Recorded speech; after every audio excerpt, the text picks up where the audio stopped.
The Blades Ramble is proudly sponsored by My Business Group, a group of brands designed to support owners, leaders and managers in business. Contact mybusinessgroup.co.uk for more information or follow the link in the description below.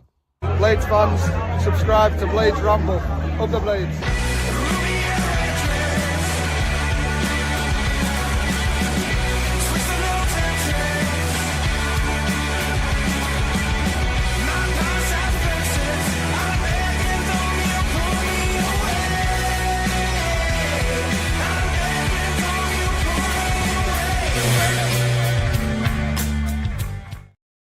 What is happening, Blades, and welcome back to the Blades Ramble. I am, of course, Jimmy, and this is a live ramble about, should we be worried? Should we be worried about what is going on at Bramall Lane? Now, that is a daft question to some, because some are huge Chris Wilder fans, and will be worried, no doubt, that the fact is that he's potentially, or actually quite likely, to be on his way out at this stage.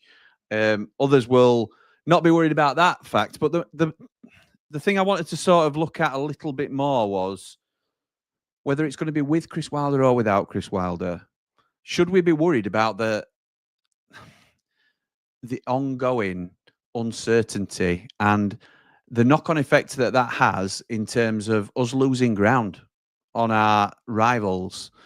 So I for one, am not in the camp of, well, they need to hurry up and make a decision, like, outright, because no doubt this has been something that the board have been considering for some time. It's a huge decision for the football club. It's not a case of, right, well, fans are getting unhappy now, we have to just pull the trigger. It's more a case of, because it's taking such a protracted length of time, and they may have already made their mind up, which is the frustrating thing, because if they have made their mind up, then make the change. Because if they are going to sack him and move a new manager in, the new manager needs as much time as possible. I appreciate that the new transfer window, I have to say the new one because there's just been a really short one that's opened and closed, but the upcoming transfer window is not even open yet, but it is around the corner, and anybody that knows how things work would be naive to think that you only start your work then when it opens. You're obviously preparing and putting plans in place. If we get a new manager, they need to meet the squad and understand how, get to know the individuals, understand how characters are, and understand where their heads are as individuals in terms of whether they want to stay long term, whether they're happy to go one more season with Sheffield United, or whether they want to go. And that might shape our targets going forward. We don't know who at the club currently is still going to remain at the club, because, with a manager change, usually it's an exodus of staff and then a huge turnover of staff with the new incoming manager. And we're doing 10-minute transfer videos every weekday, and we'll be back again tomorrow at 10 with another. But every weekday at 10 o'clock, we're doing a 10-minute transfer video, and everything we've spoken about so far, they've all been links somewhere, varying in credibility, which we've discussed in each one, but they've all been links somewhere. And now that might be to the side. We've been talking about Jimmy Dunn since January, not only on the channel, but in the concourse and on the terrace. We've been talking about Jimmy Dunn coming in from QPR, one of the best right backs in the division. And now, if that were a Wilder-led transfer, which a lot of us believe it was, certainly he had a big part in convincing him to come, if indeed that was where we got to. That might be off the table completely. If it is a Gary O'Neill or a Rubén Sellés that are heavily linked, they might have their own players in mind that they want to come in and play right back. Or Jimmy Dunn might be coming for Chris Wilder. And now that, and we mentioned this last time, and again, it's tricky not to go over old ground here, but I believe the points are worth making, that if he's come for Chris Wilder, if he's come in because Chris Wilder's persuaded him to come to Sheffield United, Jimmy Dunn just as one example, then Chris Wilder going, he might have an offer on table from somebody else like a Leicester or a Southampton, who might be a lot more sure of their future and give him assurances, and might have even offered him more money. What's to stop him sliding over there instead? Even this is why we talk about in football, as we're coming to, we know anyway, nothing is ever done until it's absolutely done. We've heard of horror tales of players being sat in a new kit, ready to sign. We've had it ourselves with, I think you go way back to Jerome Sinclair, who was at the train station and didn't get on the train. Even closer to home, the one that really hurts, Iliman Ndiaye verbally agreed to sign for Sheffield United, a contract extension, did a handover video with Billy Sharp, of all people, the legendary Billy Sharp, a handover of the number 10 shirt, and went back on it. And there are reasons for that. That's not a dig at Illy, because we all are, you know, I think we've spoken a little bit about some of the reasoning behind that. But so I want to know your thoughts tonight. Are you concerned about the time that this is taking? And again, it's not a rallying cry for the board to hurry up, because obviously it's a huge decision, but it's more, this is the knock-on effect of that seismic decision that they're making. So it's really tough. I want to know how you feel about it. We started off 3 weeks behind everybody else because we were in a playoff campaign. We're now 3 weeks removed from that playoff campaign. 6 weeks, other clubs like West Brom and Norwich, and these teams that knew they were going to be in the Championship, and Middlesbrough made a change already, for example. Norwich, who've appointed their new manager, Liam Manning, all making big moves already. You know, there's only Chef Wednesday that are more laughable at this point in time, which is always a bonus. But let me know what you think, and I'm not going to be on my own to discuss this tonight. I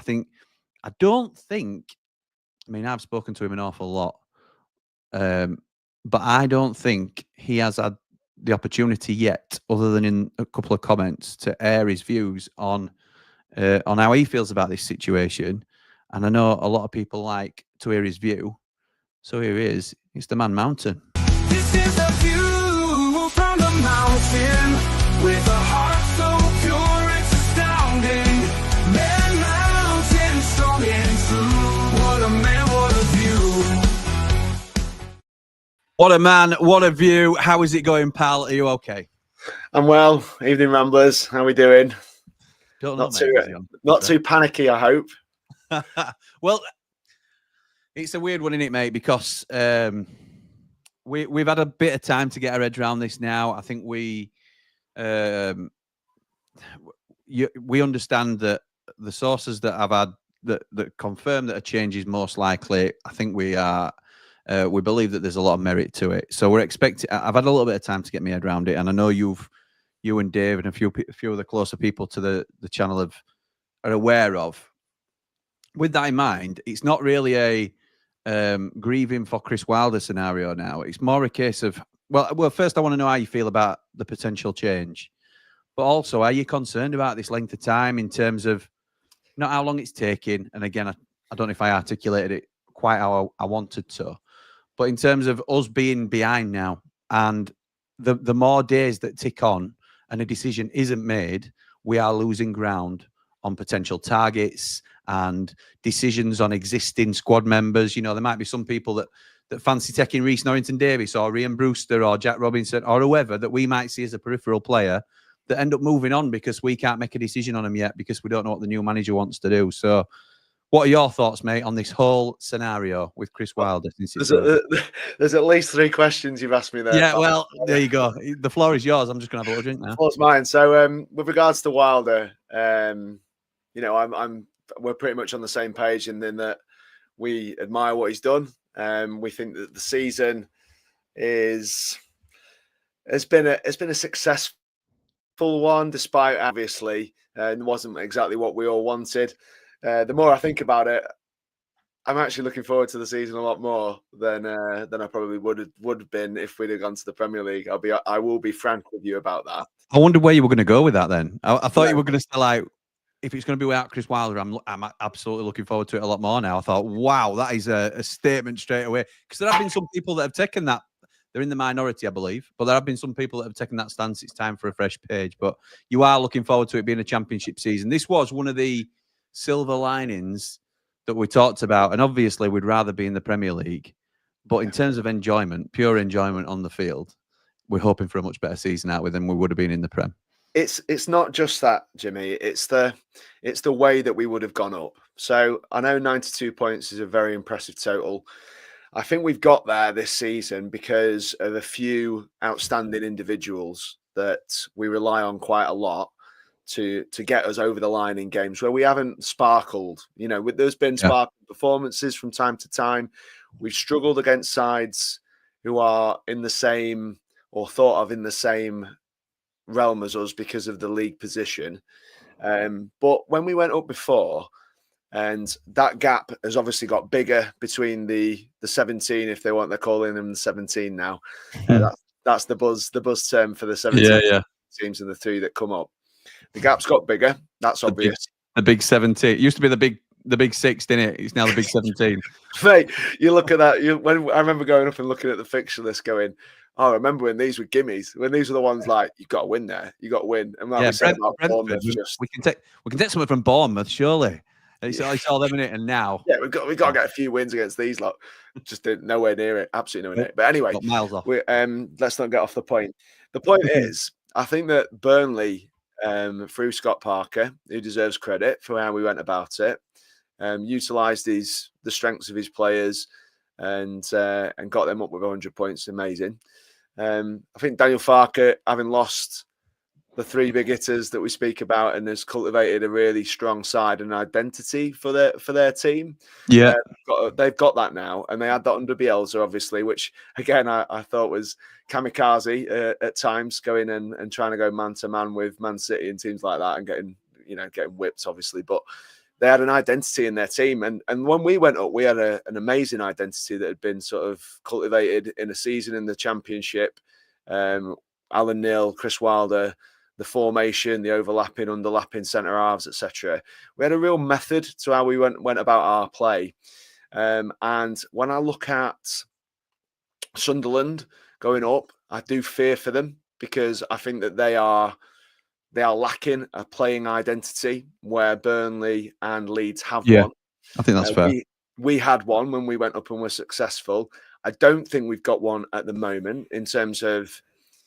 I think it's all pinned around a couple, 2 or 3 individuals, and I don't think the squad, if we went up with a similar squad to what we've got now, would hold a real chance of breaching that 17. So I think it could be a blessing in disguise. I think it was maybe a bit of a blessing for Leeds. I think they're a better side now than when they had the big hitters, and I think that they look like a side who understands the roles that they've got in the team. Of course, they'll add quite a few players to it, and it's not, I wouldn't call it a rebuild, but they'll be adding lots of quality to what they've already got, because they've got backing as well financially, and we know Burnley have as well. So I feel like we might have dodged a bit of a bullet with that one, but anyway, it might be that we get that this year through a different way of sorting this out. The thing about Wilder is, mate, is obviously if it's all about the performance, and I've said this, you can't argue with 92 points, and you can't argue with the numbers that he's been able to generate. And that's from him. Let's face it, that is from him assembling those players, getting those players to sign on the line, putting them out on the field, and delivering in tight situations, seeing games out professionally, which is what we did really well, which was in the Premier League was just like a pipe dream, wasn't it? Seeing out a 1-0 victory at home. No. We were just waiting for the equaliser, waiting for the winner. We were just waiting all the time. Yeah, we were. Like, I feel like he deserves a lot of credit for that. One thing we do have to remember is, obviously, we don't know about the clauses in contracts. You would assume that if they didn't go up this season, which was the aim of the new owners, that there would be something in there to say we're not going to pay him, whatever a break clause, that was before, and there'll be a smaller release clause on that, because he's not their man. At the end of the day, he's our man, because we've enjoyed years and years of him being our messiah and doing us, where he took us from to where he got us to. Yes, he didn't leave in a great way. Yes, he's done really well this last season, but he's not their man. And the truth is, there has been little cracks and little things that we know will possibly have annoyed these current owners. So it is. It is what it is. It is what it is going to be, and there's no point us fretting about it.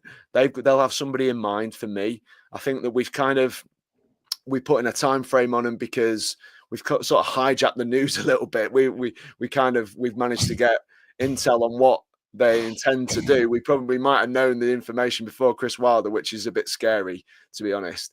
And what that means is they will have had a timeline probably in mind for this. They'll have certainly, I'm sure they'll have spoken to the preferred candidate or candidates, and we'll be mulling over who that's going to be. Because it would be really irresponsible to get rid of him and then not have it. They wouldn't do it, would they? Surely they would. Surely they wouldn't do it without somebody in mind, because that's got to be a huge part of the decision. If there's not somebody better, then you don't sack him anyway, do you? No. So, and I know what you're saying about the timeline, but the players will be on holiday at the minute, so that's not.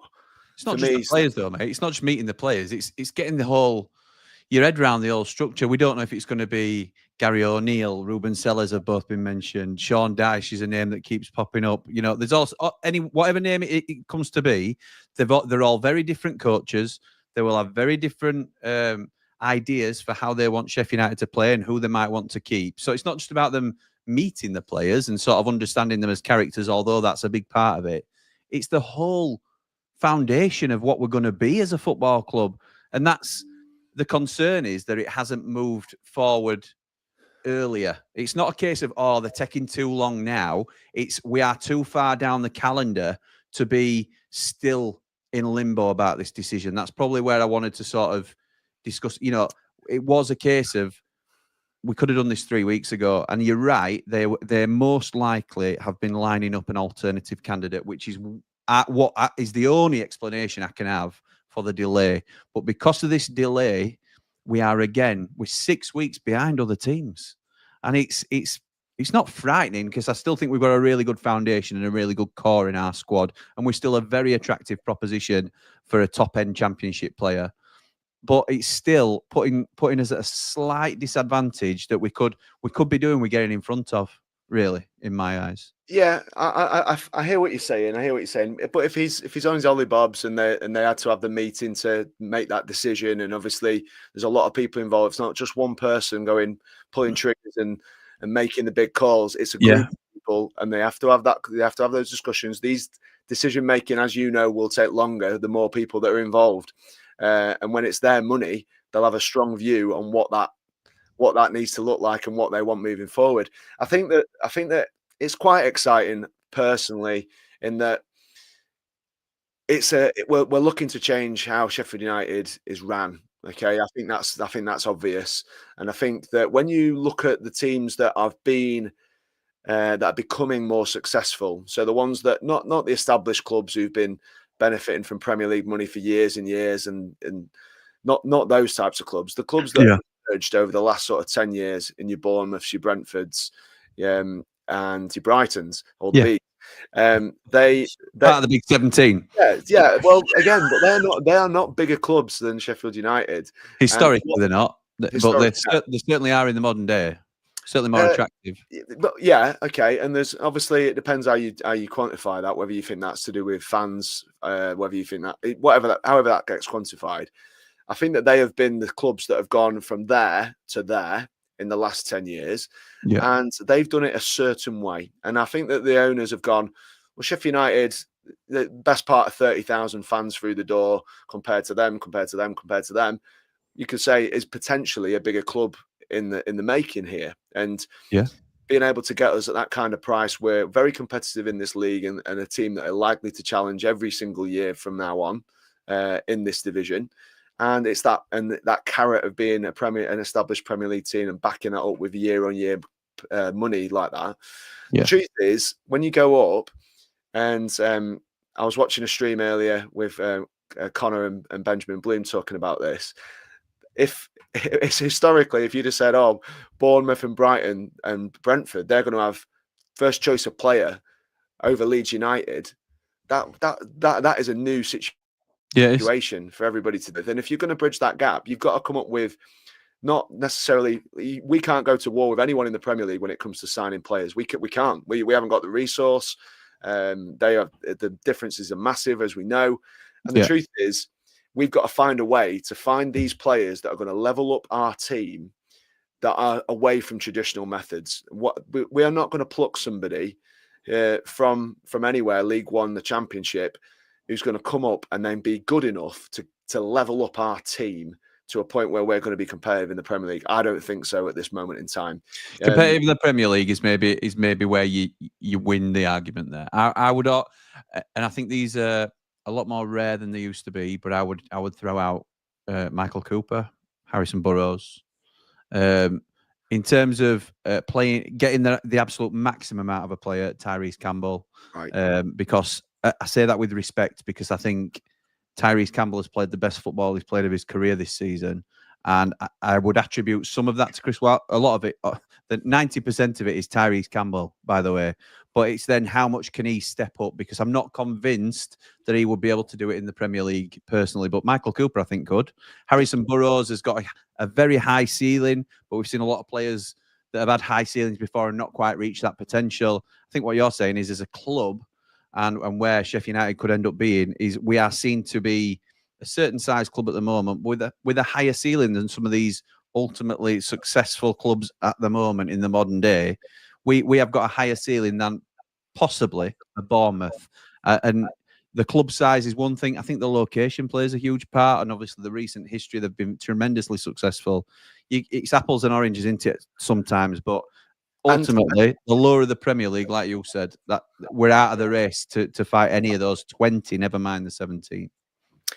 I agree, and I think that the difference here is what we've been banging on this channel for a long time about is the physical power.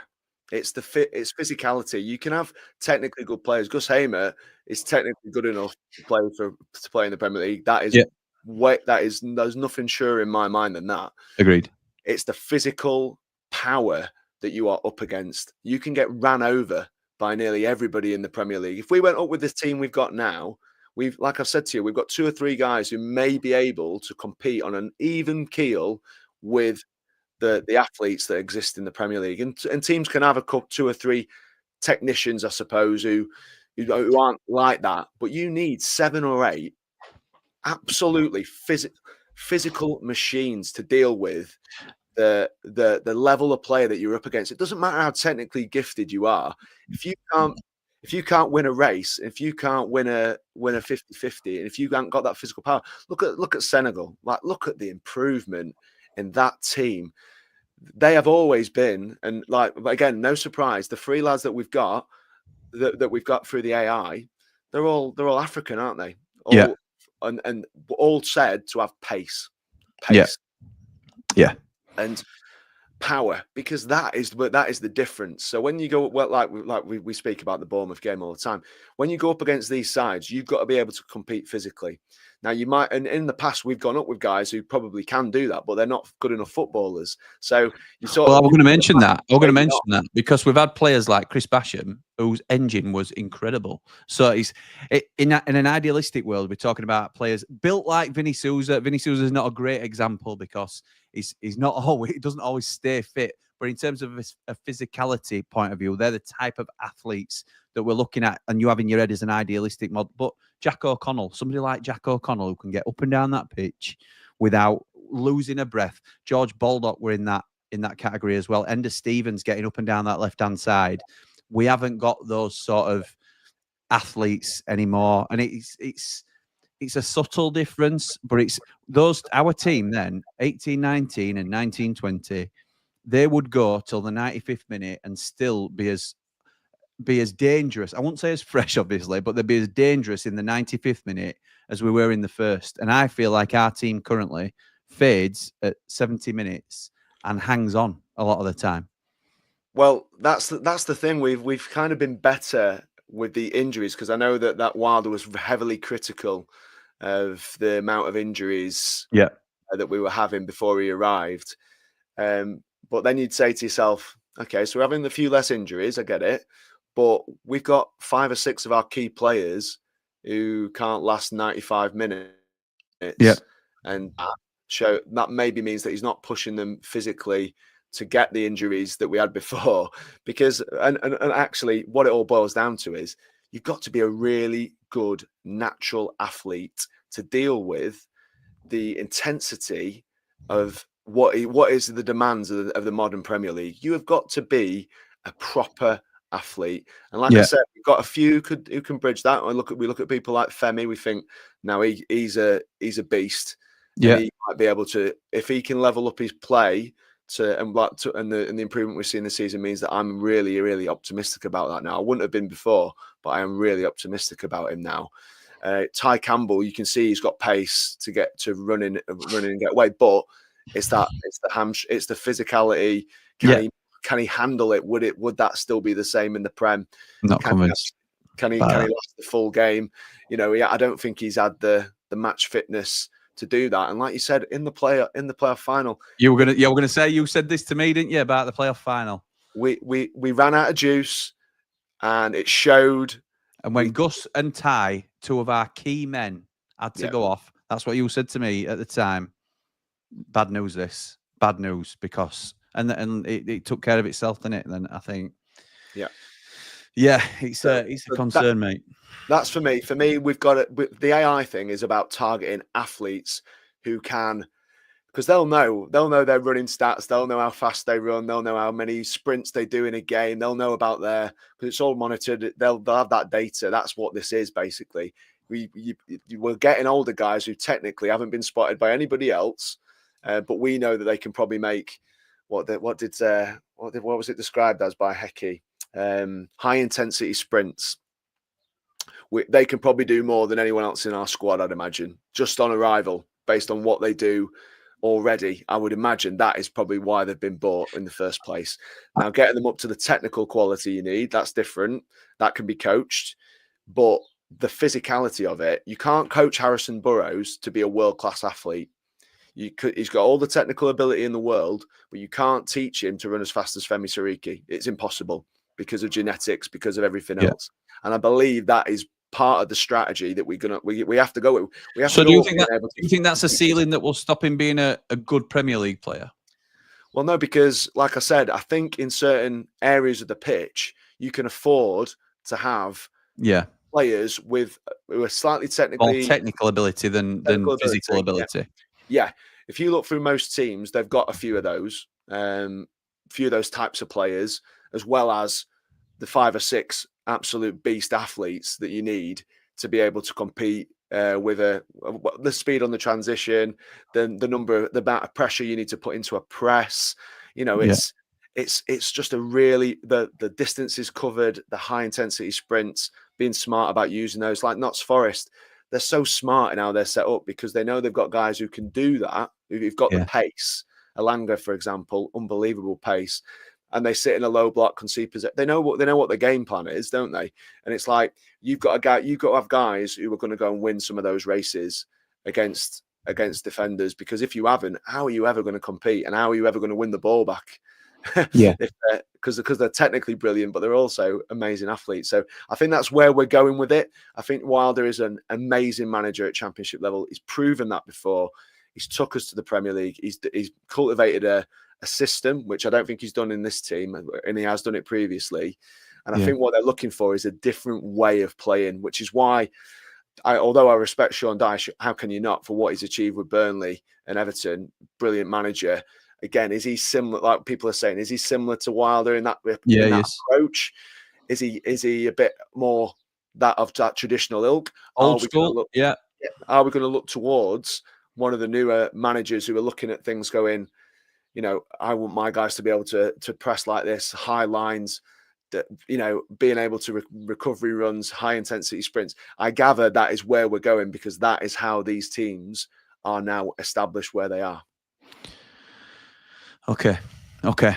Right, nice one. Thank you, mate. I'm going to jump in some comments before we get... Well, we will be too far behind. Let's not be wrong about this. But Kev starts us off by saying, "Hi, Jimmy. I think the board must be watching your video from last week. It's made them rethink their plans for the future. Great content. Fingers crossed they don't change things up the blades. Up the ramble." Kev, I've seen a few comments in our chat, really, that have said that, oh, well, perhaps the delay means it's a change of heart from the board. Again, anything can happen in football. We've talked about it already. And there may be a last-minute change. I don't think the fan...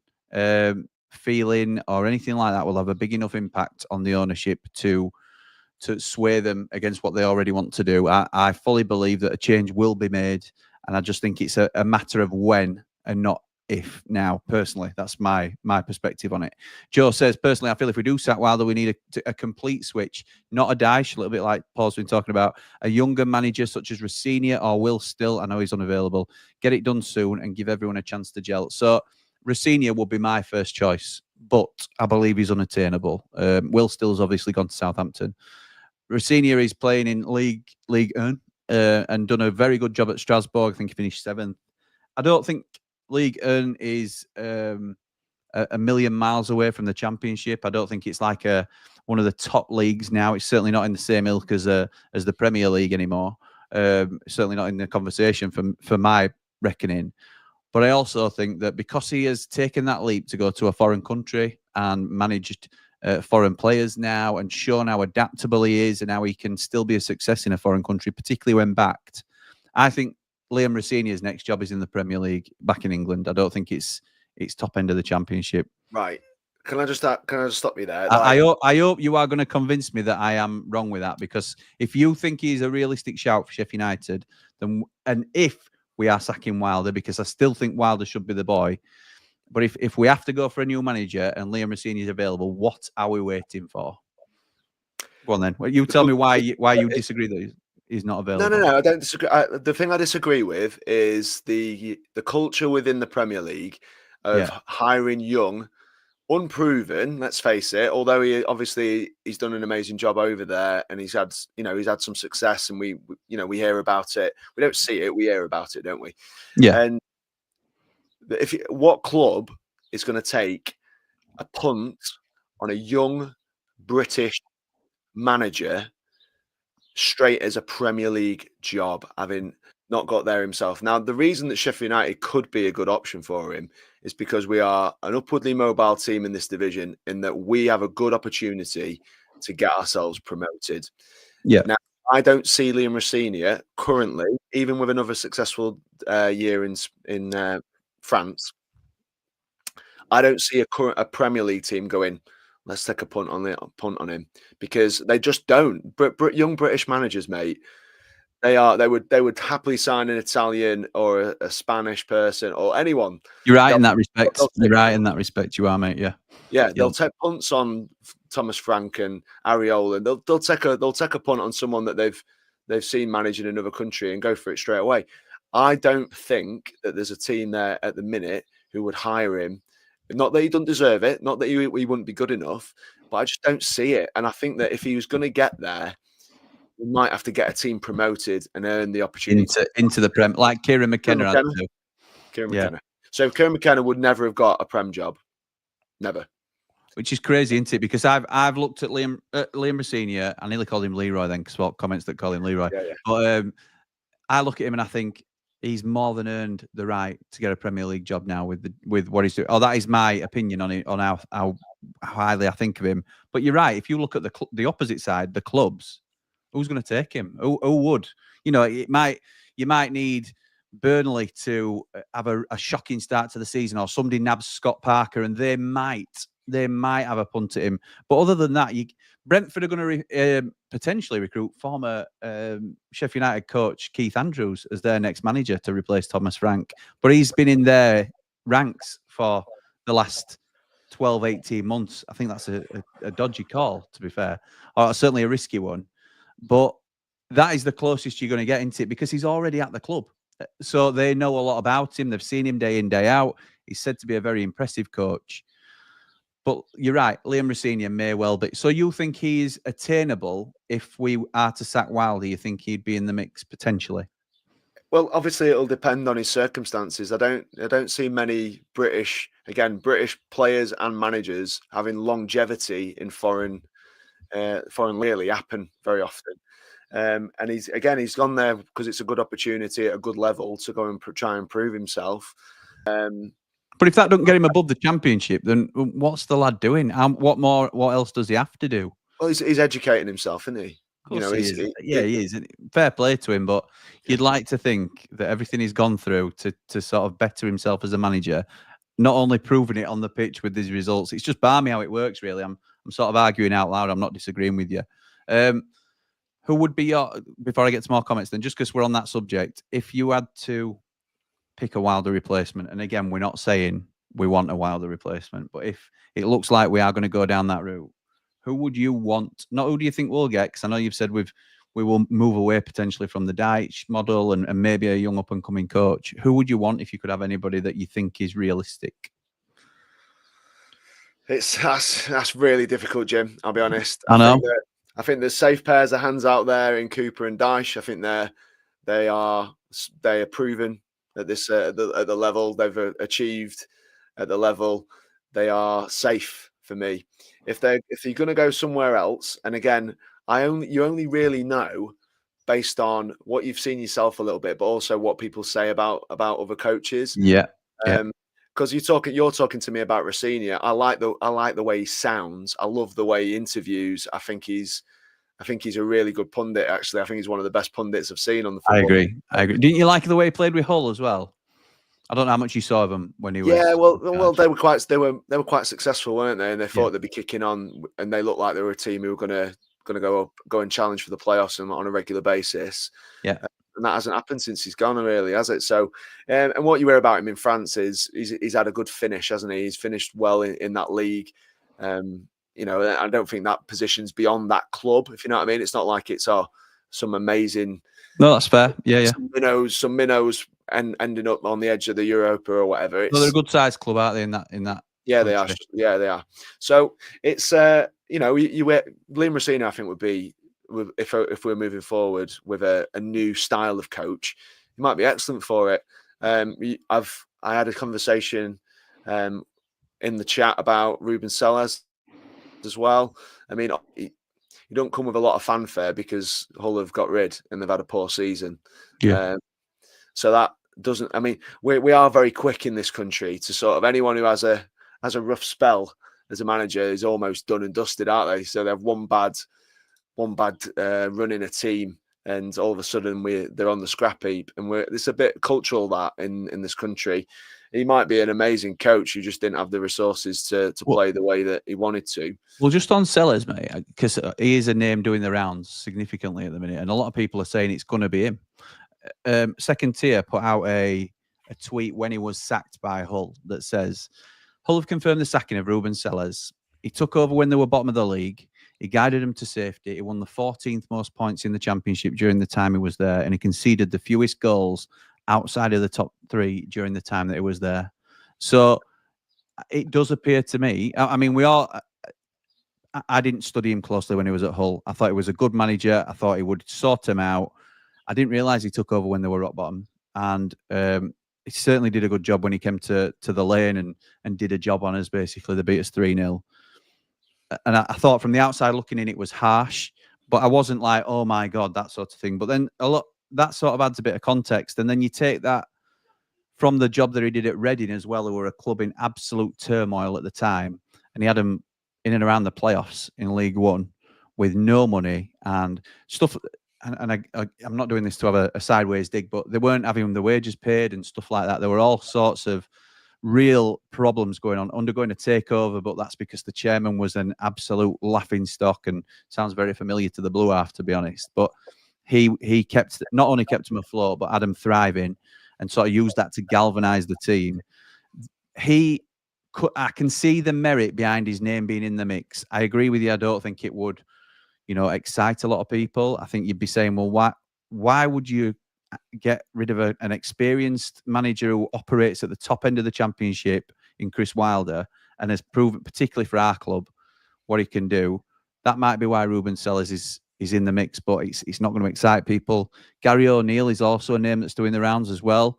I don't mind that as a shout, if I'm honest. People are not seemingly excited by Gary O'Neill as a potential option. Again, if you look at the job he's actually, I think he gets. People look back on his time now. We're at Bournemouth when Iraola came in after him.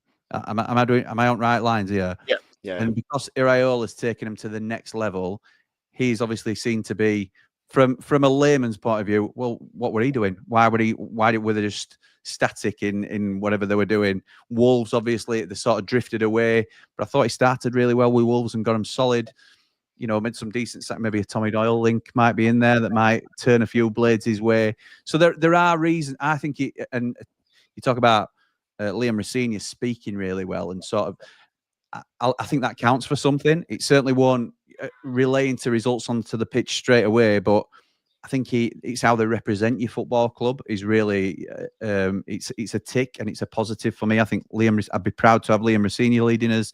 I think Gary O'Neill opened a lot of eyes when he appeared on Monday Night Football in terms of how he broke teams down and how he viewed the game. I thought it was really insightful to see him in that way.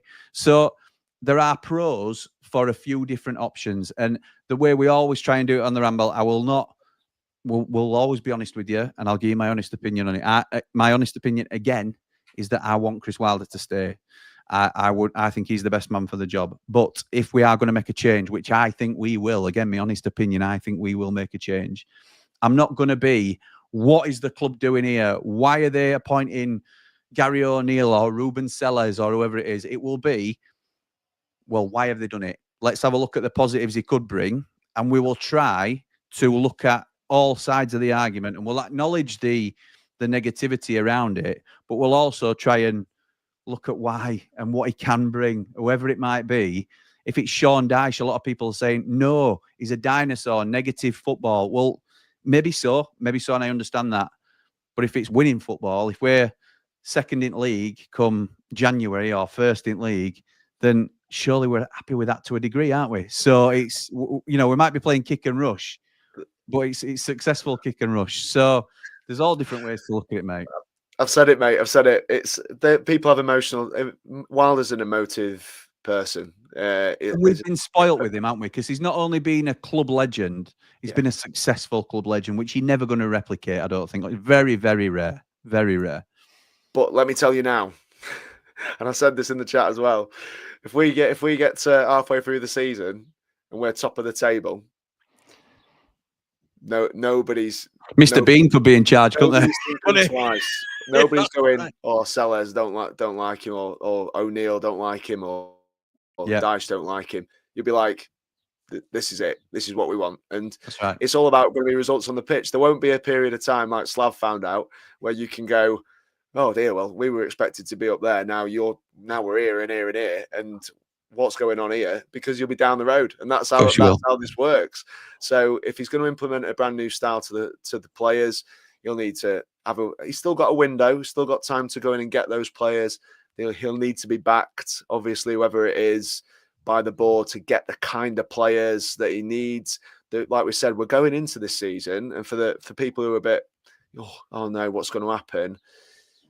We're going into the season with the best squad for me that we've had in years and years, particularly at this level. So we are going into it. We've got like I said, loads of saleable assets. Yes, one or two will definitely go, in my opinion. And then we go again, and what we're trying to do is add 3 or 4 or 5 to the starting 11. They're going to improve the team, and if it is going to be this high press, high energy thing, then we've got to get some players fit enough to last longer than 65 minutes, Jim. That's the next thing, isn't it? Phil, not half, mate. Rich says, hi, Jimmy. Talk about a fiasco up the blades, up the Ramble, like and subscribe. I think there's danger of it blowing up into being talked about as that, and we can't let that run away with us, Rich, really, because it might not be. It might be. I won't say well organised. I think it's widely acknowledged that the fact that it's all going on in public isn't a great look. The optics aren't great, but if it's deemed to be necessary by the board, then it's a thing that they need to take the time and get it right in one aspect, because you don't want a snap appointment in right. Well, we have to just make a call. Let's do it. Let's sack him and we'll appoint Ruud van Nistelrooy tomorrow. Just, it's something that it's a huge decision, and it needs to be done right. Whether there's rumours that they're waiting for him to come back off holiday, which I understand the courtesy element of it, but surely not.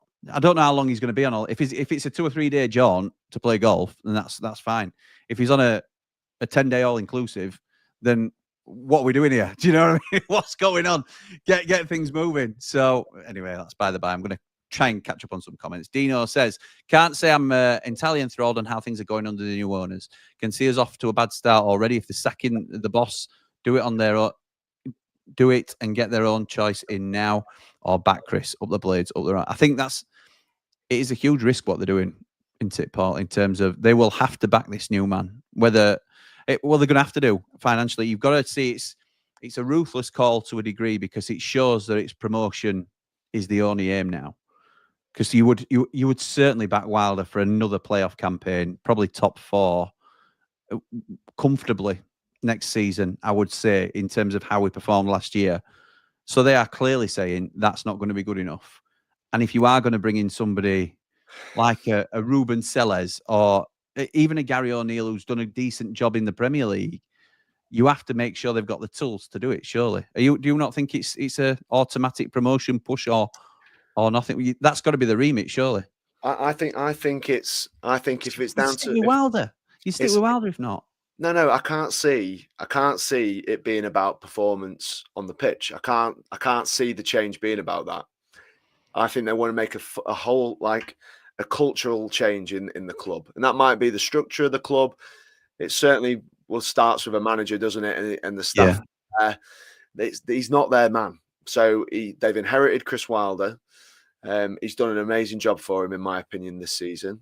Okay, but there might be other reasons why he's been moved, or he's going to get moved on if that's what happens. Because I can't believe that they can sit in front of him and go, "Well, 92 points weren't good enough, Chris. Sorry." Exactly right. You can't. It's like we all know that it's a good return for considering where the club were at the start, considering all the factors that went into rebuilding the squad.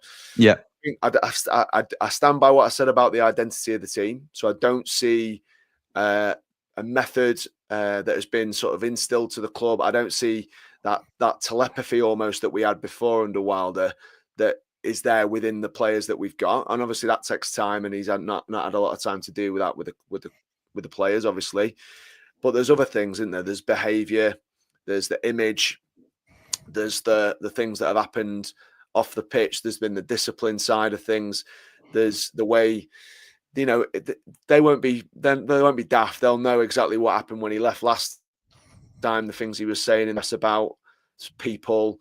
And the way that it went down wasn't very healthy.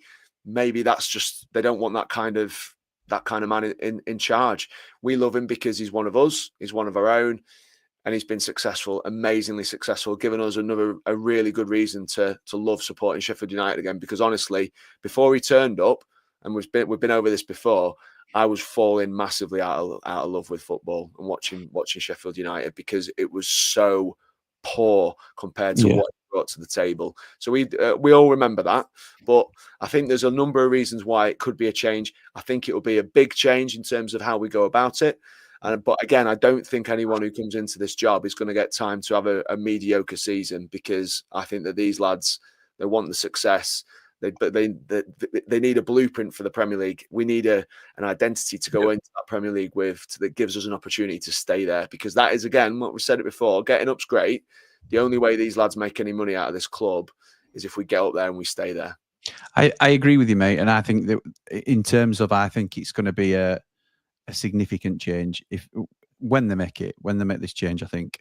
In terms of structure and setup and style, does that worry you in any way? And I appreciate I'm supposed to be getting to the comments, and I am, but I haven't spoken as in depth with you about this yet, and I'm always keen to hear your opinion. But the last time we tried to completely 180 was Slav, and Ekike had to come back in and go, let's just move this back to a 3-5-2, keep things simple, and obviously add his own things. It wasn't as simple as that for Eki. That's doing him a disservice, but we went so far away from what we knew at the time, and Eki had to come in and redo it, reset it to what we knew. And that's how he jump-started Sheffield United. He came in when we were 17th, obviously got us to the playoffs, and the following season we were promoted. Does it not scare you, but are you a bit nervous about a potential change in philosophy and structure and identity, I suppose? Well, I think we're a bit burnt from the past, aren't we, with Slav, in terms of the change that he wanted to make to the way that we played, and it didn't work. And we we referred back to type fairly quickly. And the reason I'm not too worried is because if you look at the squad that we've got, you know, my lad could pick a team that would beat most teams in this league from our players, because we are a top 6 squad all day, every day. So that means that even on any given day, even if we're not hitting the straps fully with the we're top 4, I think, mate. We're top 4. Yeah. Oh, I'm sorry, I use the top 6 because it's where the No, I think that's fair. Where you got something to play for at the end. But yeah, I think we're top 3 or 4. Absolutely, I do. I believe that. I believe the squad's in really, really good nick, and I think that'll carry us to a certain amount of victories one way or the other because of the quality of the players that we've got. My worry with what you just said is that if we are going to go and change to this new style of play, which I think you need to if you're going to go and play in the Premier League, this high press, high energy style, if you want, is that our best players aren't very fit. that is my worry, and I don't know. The poster boy for such, Gustavo Hamer, Gus, and Tyrese. They are not 100 mile an hour running around. I mean, I say that about Gus. Gus, for me, I like his effort levels a lot of the time. It's the longevity of how long he's able to do that. Not to do effort, is it? His stamina. Yeah, that's right. That's right. So if he's being asked to do a lot more for that first hour, and he's already rubbing his hamstring at an hour every game anyway, we need to get him in a much better physical place than where he is at the moment. I think that we'll see a lot more athletes be brought into the squad. I think that's what the AI thing's about. But I also think that it's for me, it's really, really obvious. It's the physical power that is the big difference now between the leagues. That's I agree, but you can't. For me, you can't centralize your recruitment around a Premier League strategy without having the tools in place already to get there. So I don't want us buying, 5 or 6 Ollie Burks in terms of he's a great athlete but cannot play football. So these AIs, you sort of do it collectively, don't you? But the AI signings to date are not expected to be involved in the first team, and that's good. That's what I'm not expecting unknown players from the Bulgarian league to come in and hit the straps straight away in the Championship. It remains to be seen. And I think this is probably, you're right, what they're testing the waters with. Do we end up blowing 3 or 4 million on a player from, I don't know, the French second division, which is the standard is a little bit better, and he's been identified as the new Vinny Souza, for example, and we lift him out, and we have, we've done it with Koulibaly, didn't work, and I know the data wasn't in place, and it was through United World, but these sort of players historically rarely gel within our squad, and ultimately that might be what we're looking to do: shift the whole mindset as to how we integrate these players and how we involve these players in what we're doing as a club. So it's something I think the fan base could do with being brought along with, because we will take some time to adjust to these changes. I think the fact that Chris Wilder is the manager on the out, most likely, is significant, because not only has he, like we've said, has he been a super successful manager, he brings that X factor of being one of us, which again isn't essential criteria for a manager, but it's going to hit us harder because we've been spoilt with him, because he's not only one of us, but he's our most successful manager of the modern era. So whoever comes in after him has got an hard job already, and change never goes down well unless it's an instant success. So there is big pressure on the man that comes in, not only from the ownership, because like you say, they'll need him to hit the ground running, from the stands as well, because he's, unfortunately for him, whoever it is, he's not Chris Wilder, and a lot of fans will be wanting to give him a chance, of course, because we're Blades and we want United to do well.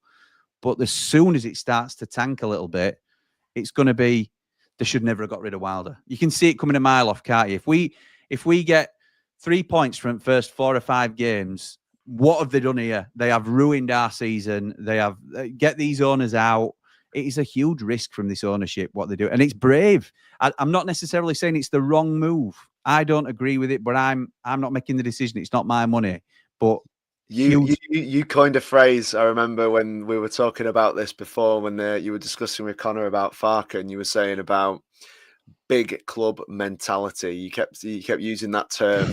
Yes, I did. Don't use it against me when I was. I'm not using it against you. I know, mate. I know. And what I'm saying is, this is an example of big club mentality. Big club mentality. It's we didn't get what we wanted. And I'm pulling the trigger. Even if we'd have got what we wanted, and gone up, yeah, they could have still pulled the trigger, for all we know. Could have done. Because 92 points represents a more than a solid season, an excellent season. And it's not, and I don't think it'll be good enough for him to keep his job. So mate. You be careful what you say on here, mate, because there's been a few. I'm not only messing about. There's been a few things you've said, and they've come round, haven't they? You've been saying a few things for a long time, and they end up signing certain players. They end up in certain situations, and we did speak about what is he going to be good enough to keep us in the Prem? Do they want to go in a new direction? We've got to remember that this board, it's their money, mate. It's their money, and they will have to say, no matter whether we agree or whether we disagree, they will make their own calls and live and die by their own decisions. So I think we've been doing this long enough, mate, you included now, to know that we know everything that we say gets stamped on the internet, which is why we're just open and honest about it. And if we get our minds, like if Jack Robinson becomes player at season next year and changes my mind, I'll hold my hands up and say he's done a great job. So that's one thing. Changing your mind is fine, but as long as you're honest with yourself and with people that are watching, you can be wrong as well. It's not a major issue. I think Chris Wilder should be given more time. That's just my opinion. But if he's not going to be, then we all have our own opinions on who should come in, shouldn't we? So, don't we? So, Jamie says, evening, Jimmy, worrying times, but why is Liam Rosenior on the thumbnail? To be fair, a man can dream. Well, we talked about that, Jamie, and I know you put that comment before we did, but I think it's very ambitious to think that he could be involved. But Paul's given a really compelling argument as to why. The reason I included him was because we don't know how ambitious this ownership group's going to be. And I don't want to overlook him if he is going to be in the conversation, because for me, if we make a change, is my number one choice. Wayne says, concerned, not worried. This is the big. I were going to put concerned, but I think it were too big for the thumbnail. If I'm being completely honest, this is the big test for our new owners, and they have to get it right, says Wayne. Roy says, it's my fault for telling the board to sack Wilder if he signs McBurney. Yeah, it is, Roy. I'm blaming you. Winkerbank Blade says, Wilder, the best modern-day manager we've had, in my opinion, but if he goes, the world still spins. Change sometimes can improve us. We can have a successful manager. That's from outside the county walls, up the Ramble. Yeah, that's absolutely right, Winkerbank Blade. Fair play. Jimmy says, time to think bigger and move on if we're to sustain any time in the Premier League. Short-sighted to be just looking at Wilder getting us promoted, which he probably can do. I agree with this in the bigger picture thinking, like we've talked about. Paul's very rightly mentioned big club mentality, which is something that we could point to.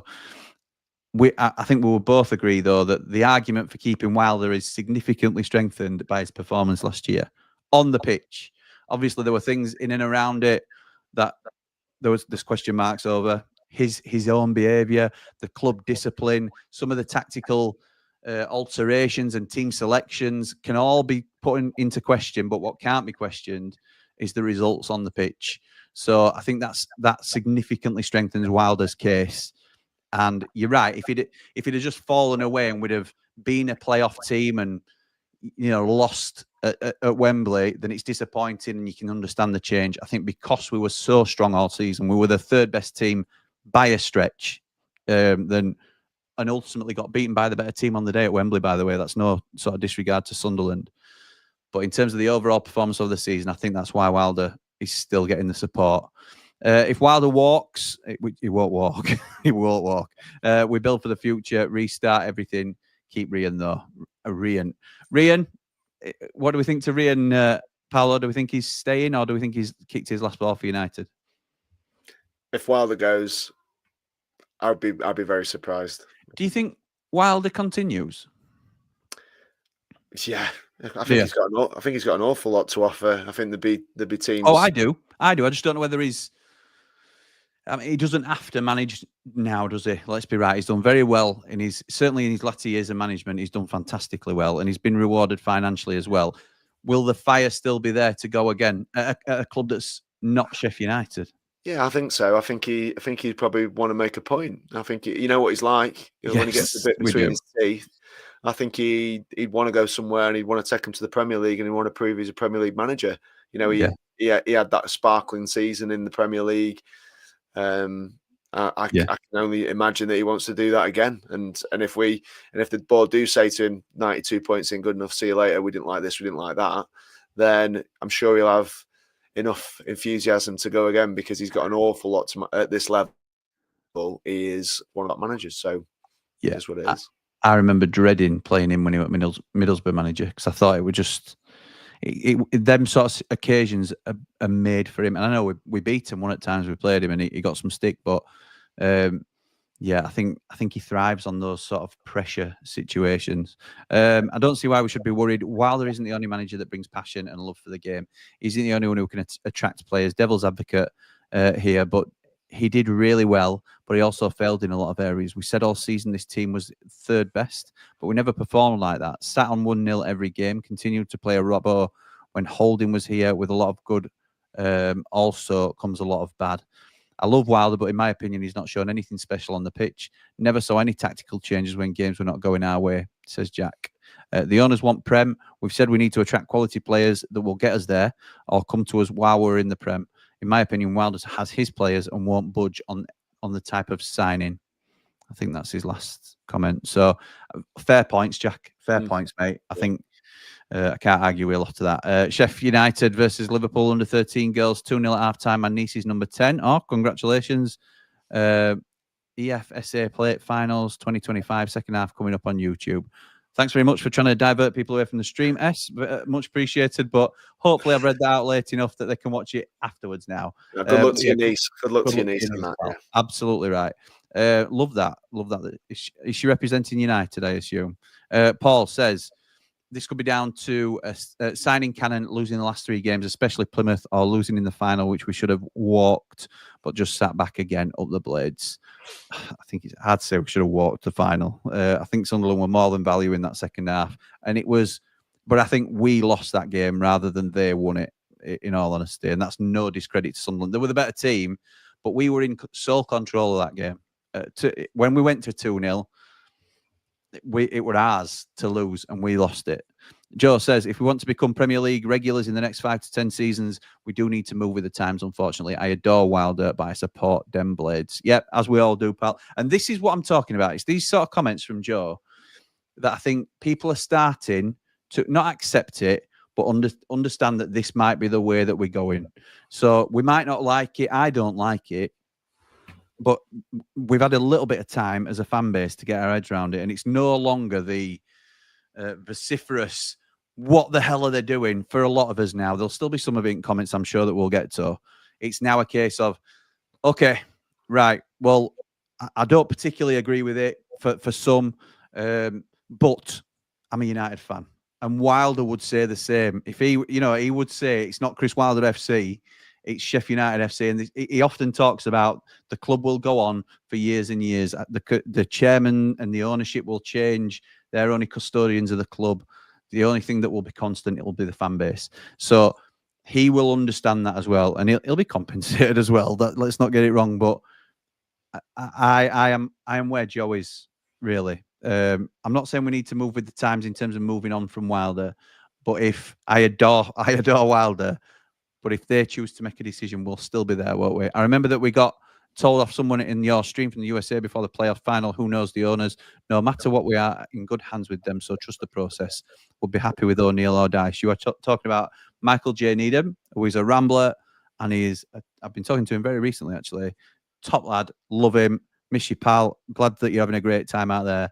And yes, he does. He has got a contact. He's not one of my sources. He's not one of those that have been able to get information to us or anything. I haven't asked, to be honest, but he is close with a member or two of the board, and he's confident that we're in good hands, and they have got the financial ability to sustain a strong push towards the Premier League and what we can do if we get there.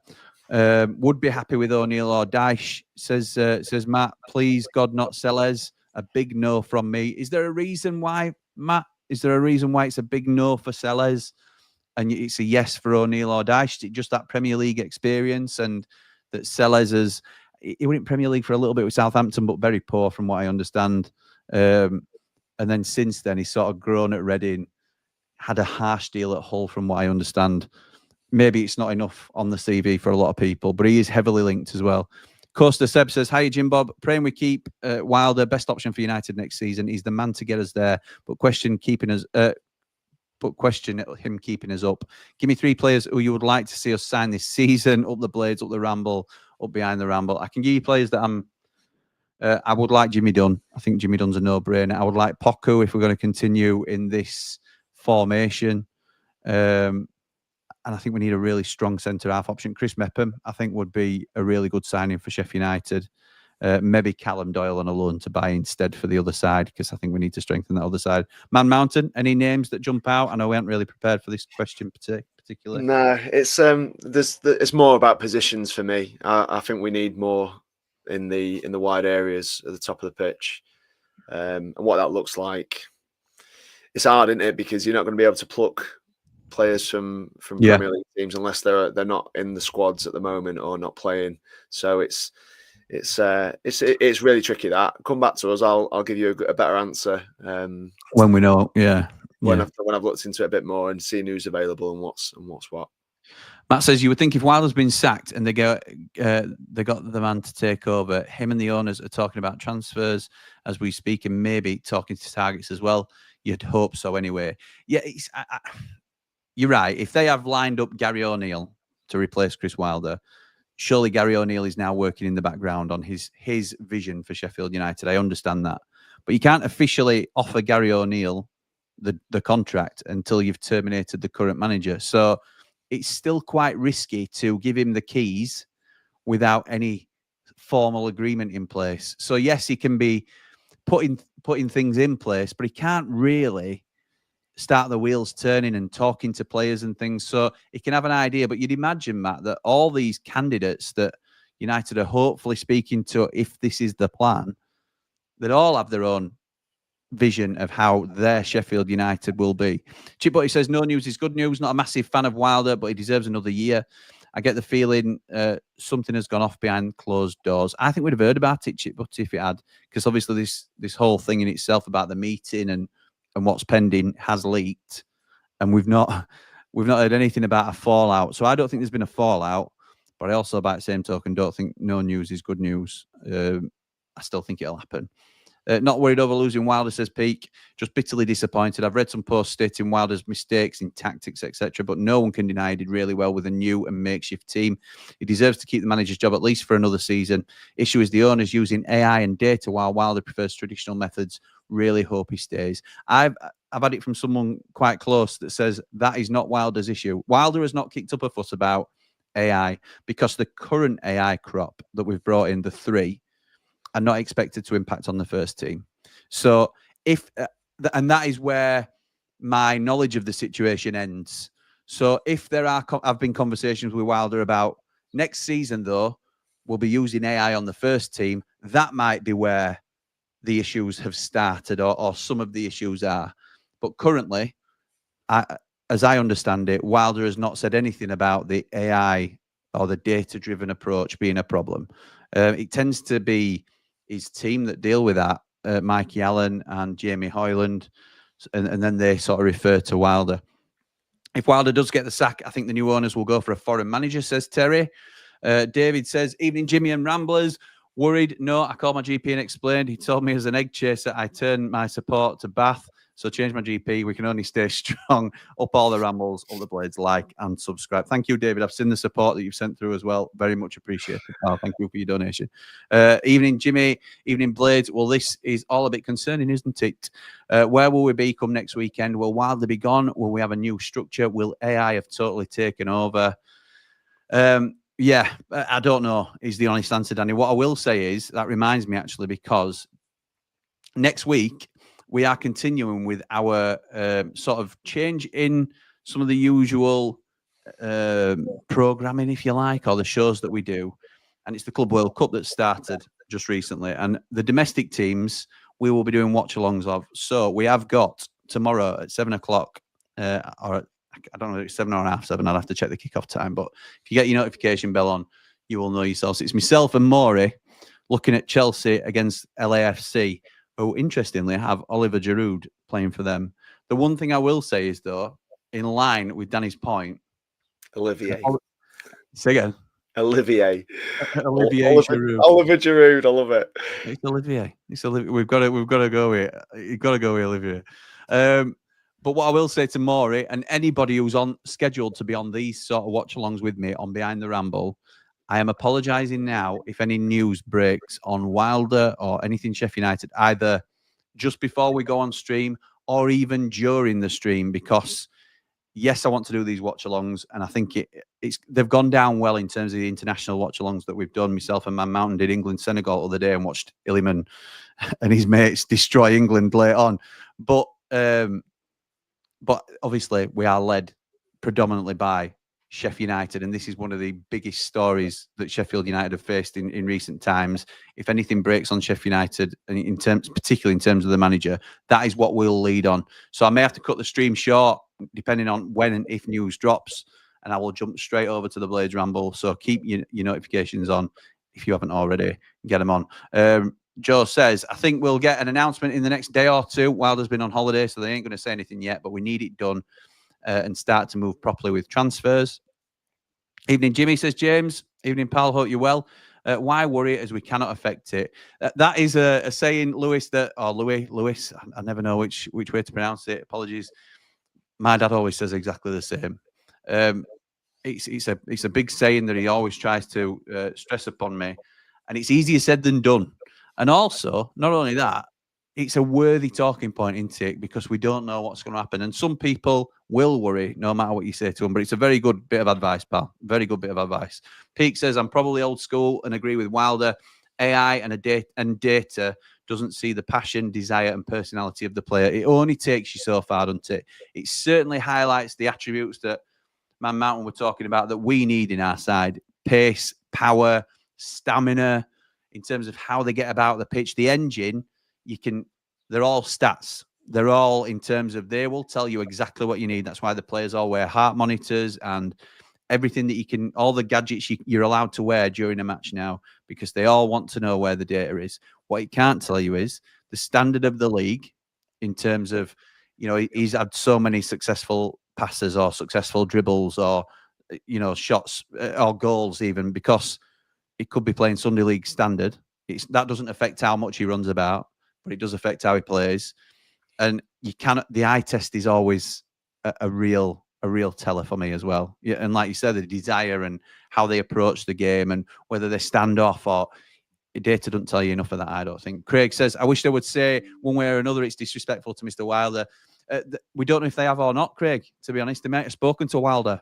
They might have done. They're not necessarily going to come out and say, I'm going to say they don't owe it to us. They certainly owe some accountability to the fan base, but I don't think we'll be high up in terms of the order of notification. Go. Can I just say about, like, when we're talking about the physical condition of the players? Yeah. So we sold Will Asula for an amount of money where everybody's just looking at each other going, "What? Why are they paying all that?" Yep, we did. Dan Jebison left. He couldn't get in our team. He's gone to Bournemouth. What attributes do both those players have? Yeah. They have pace, they have power. Athletic. Yeah, they are. Athletic. Do they have the technical ability to score 25 goals for us in the Championship in a season? Not yet, no. No.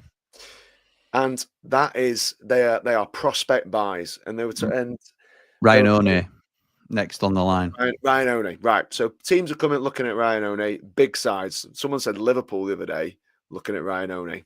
Why? Yeah. Because it could be purely on his physical output, the age that he's at, and the prospects of him being physically able to compete at Premier League, Champions League level. That they must think that he's got that. to even be remotely interested, because he's not scored any goals at this level. At championship level, he's not scored. He scored one goal. Yeah, he's got one. So, Yeah. Yeah. So that's not your typical Liverpool signing, but they're signing him for 2, 3, 4 years time. And when you look at some of the teams now, they can do that. They can sign these players, they can train them for 2, 3, 4 years, and they'll make a decision on him after that and say, look, he's getting better and better and better, which you'd expect him to do from being a 19, 20-year-old kid. And they're buying what they think the potential capability. And it's the same thing with the AI. It's the same thing with these lads. They will have really good physical stats. We'll have been able to get them on for hardly any wages, plucked from a level that you were speaking about. Sunday, it's not Sunday league, is it? It's professional level, but it's not the standard that we think, oh, well, he's going to come in and impact the championship. They bought him with a view that in 2 or 3 years' time, he's going to have the physical capability to play at the higher level, because that's what that is the way the game is going. And teams they don't advertise it, but they've been doing it for years, like that. And we've seen it firsthand. We have seen firsthand how you can get run over, and you can't even compete. You might have football players in your team who can play this, do that, and people say, I've seen a few of the comments come by like, oh, it's small club mentality just to buy athletes.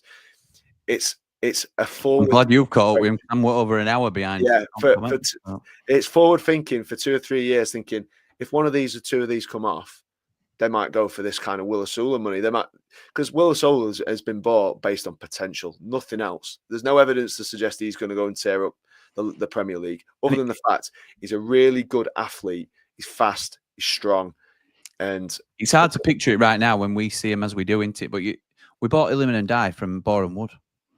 So, like, and that's slightly away from the athlete conversation, although he did get physically stronger, which made him a much better player. But Illiman and Die, the trajectory that he was on, he suddenly, in the space of about 2.5 years, went from a Conference League, National League player to a Premier League ready player. And that's exactly where he was when he left us.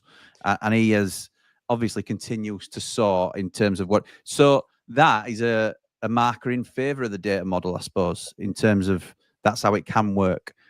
His ability, Jim. That's that was. Yeah, we've never seen anything like it. He'd get the ball, be surrounded by 2 or 3, and he'd come out the other side and took them all on. And we've never seen out like that. What a player! We've never seen out like that in the lane before. Generational player, and like you said, it's incredible. And look at him now. Look at the size of him now. Have you seen him? Yeah, the other night. We watched him the other night, didn't we? He looks like a man now. He's a joy to watch, isn't he? He's a joy. Brilliant next year. It's going to kill us, but he's going to be so good. I think Everton will struggle to hold on to him. Maybe they'll keep him another year, maybe, and I think they'll struggle to hold on to him. Hey up, Jim. Hope you're okay, mate. A bit worried about this manager thing now. I think it's taking a long time. I don't get why we would get a new manager after the first lot. After the first lot of the window. Again, we have touched on that part. I think it will be. Think it will get confirmed tomorrow if Wilder is staying or going. Wilder has faults, but you can't sack someone who got 92 points. It just puts whoever comes in under huge pressure, and O'Neill and Sellés are meh. Chris says, evening, Jimmy. Should we as fans expect to know anything at this stage, do you think?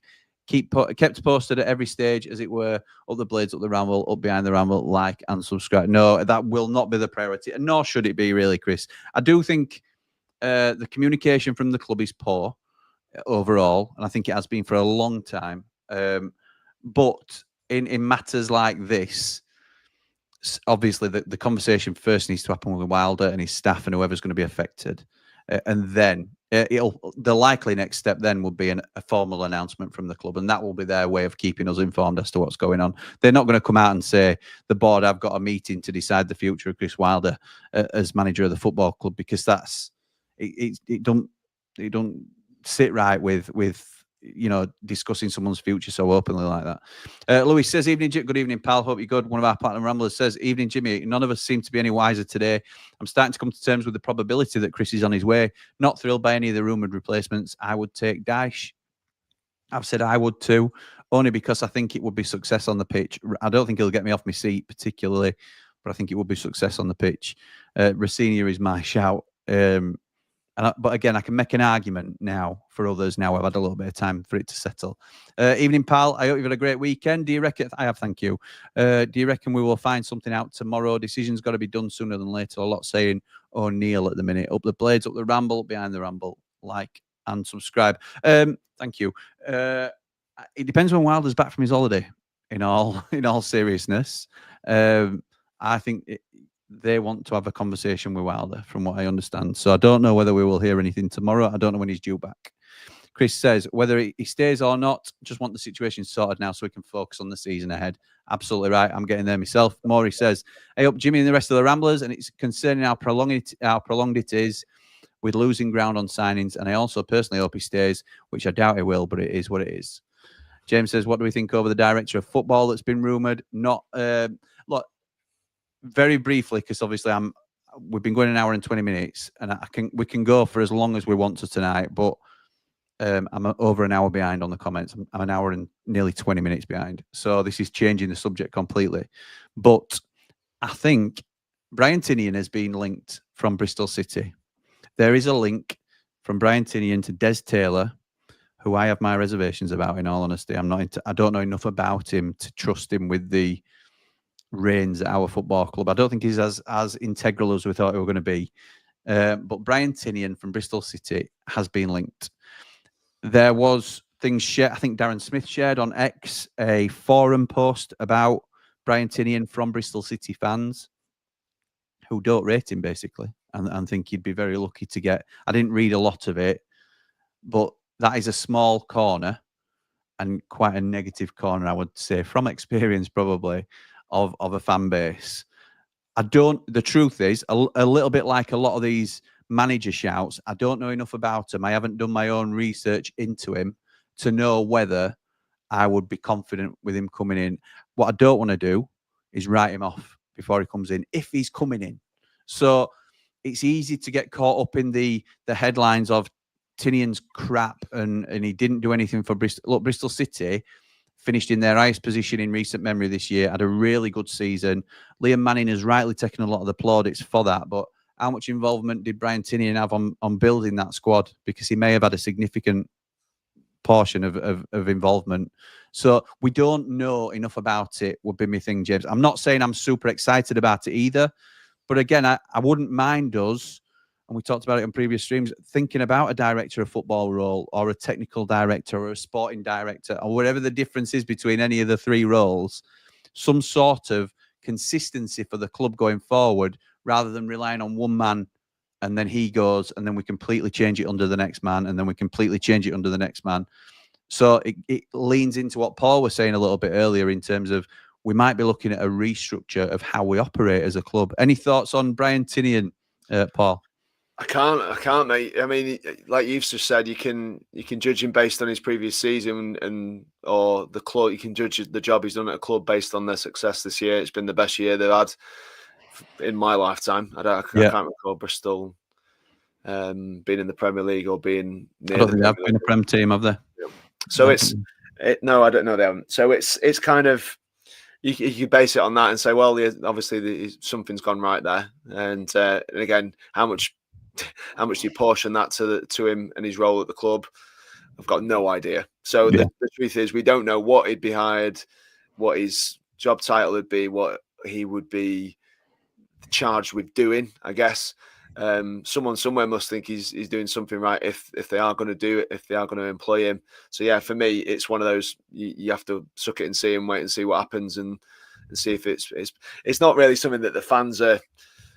I don't know how fans can have a opinion on it. Really, it's like it's members of staff. We don't really know, do we? We know that if the team does well and you're the attacking coach and we start playing really good attacking football, we think it's really good. But from his point of view, they've obviously assembled a squad that is more capable than previous squads. They haven't spent a lot of money, and they have players who have added value to the club. So they've certainly increased in value at Bristol City this season. Number of their players will be looked at by the bigger clubs in the division now. That hasn't always been the way. So they've put a lot of good. They've got a good team from not splashing cash and doing that. So you'd have to say if they are attributing reward towards certain people, and surely he's part of that, because they've got a number of players I'd not heard of, frankly, playing in their side, who have had good seasons at the level and established themselves as really good championship players. So I think you have to give credit there if you're going to give any out. But again, whether that's the manager, whether that's the director, we'll never know, will we? We're just we ain't got a Scooby Doo in the what happens behind the doors at Shirecliffe. Never mind what happens at someone else's club. So it is what it is. Yeah, very true, mate. Very true. I'm getting some comments on X. Again, I'm not going to be reading comments from X because I want you to come over to YouTube and support us on YouTube if you can, because we've got 1,200 people in here and nearly 800 are watching on X. I don't mind that. I love that. We put it on there for a reason, which is great. But I'd love, if you're not already subscribed, then please do support us on the channel if you're enjoying the content. Nige says, I want it sorted either way. Surely the aim of the new owners is promotion, so we'll see. Personally, I think Wilder deserves another crack at it. Keep up the good work, Jimmy. Thank you, Nige. Chris says, starting to feel like our return to the Prem season. Stuttgart friendly still haunts me to this day. Yes, mate, me too. Maury says, up the blades and up the ramble. Thank you, mate. Looking forward to seeing you tomorrow on stream. Danny says, ultimately, it's very important the new lot get this right. If Wilder gets the boot, we'll drive a wedge between the fans and the club. Will it drive a wedge between the fans and the club again? Up the blades, up the ramble. Like and subscribe. No, I think they've shown their hand early with Tom Cannon in terms of being willing to lay down some wedge. So, speaking of wedge, but they've laid down some cash. So I think that has... Obviously, Tom Cannon hasn't necessarily been a unanimous success. That probably goes without saying. But they are willing to back the right person that they deem to be the right person. So I think they will be afforded a little bit of time to be trusted to get their decision right. If it doesn't go right, then I think it could cause some problems in terms of hindsight being a wonderful thing. But I think they will be afforded a little bit of time, because they have the potential to back us and push us on. So we'll see. Hopefully that's the case anyway. Wilder's on holiday. Love the rambles, mate. Hope you had a good holiday, mate. Yes, thank you, pal. I've just been away for the weekend at our caravan. It's been really nice. Thank you.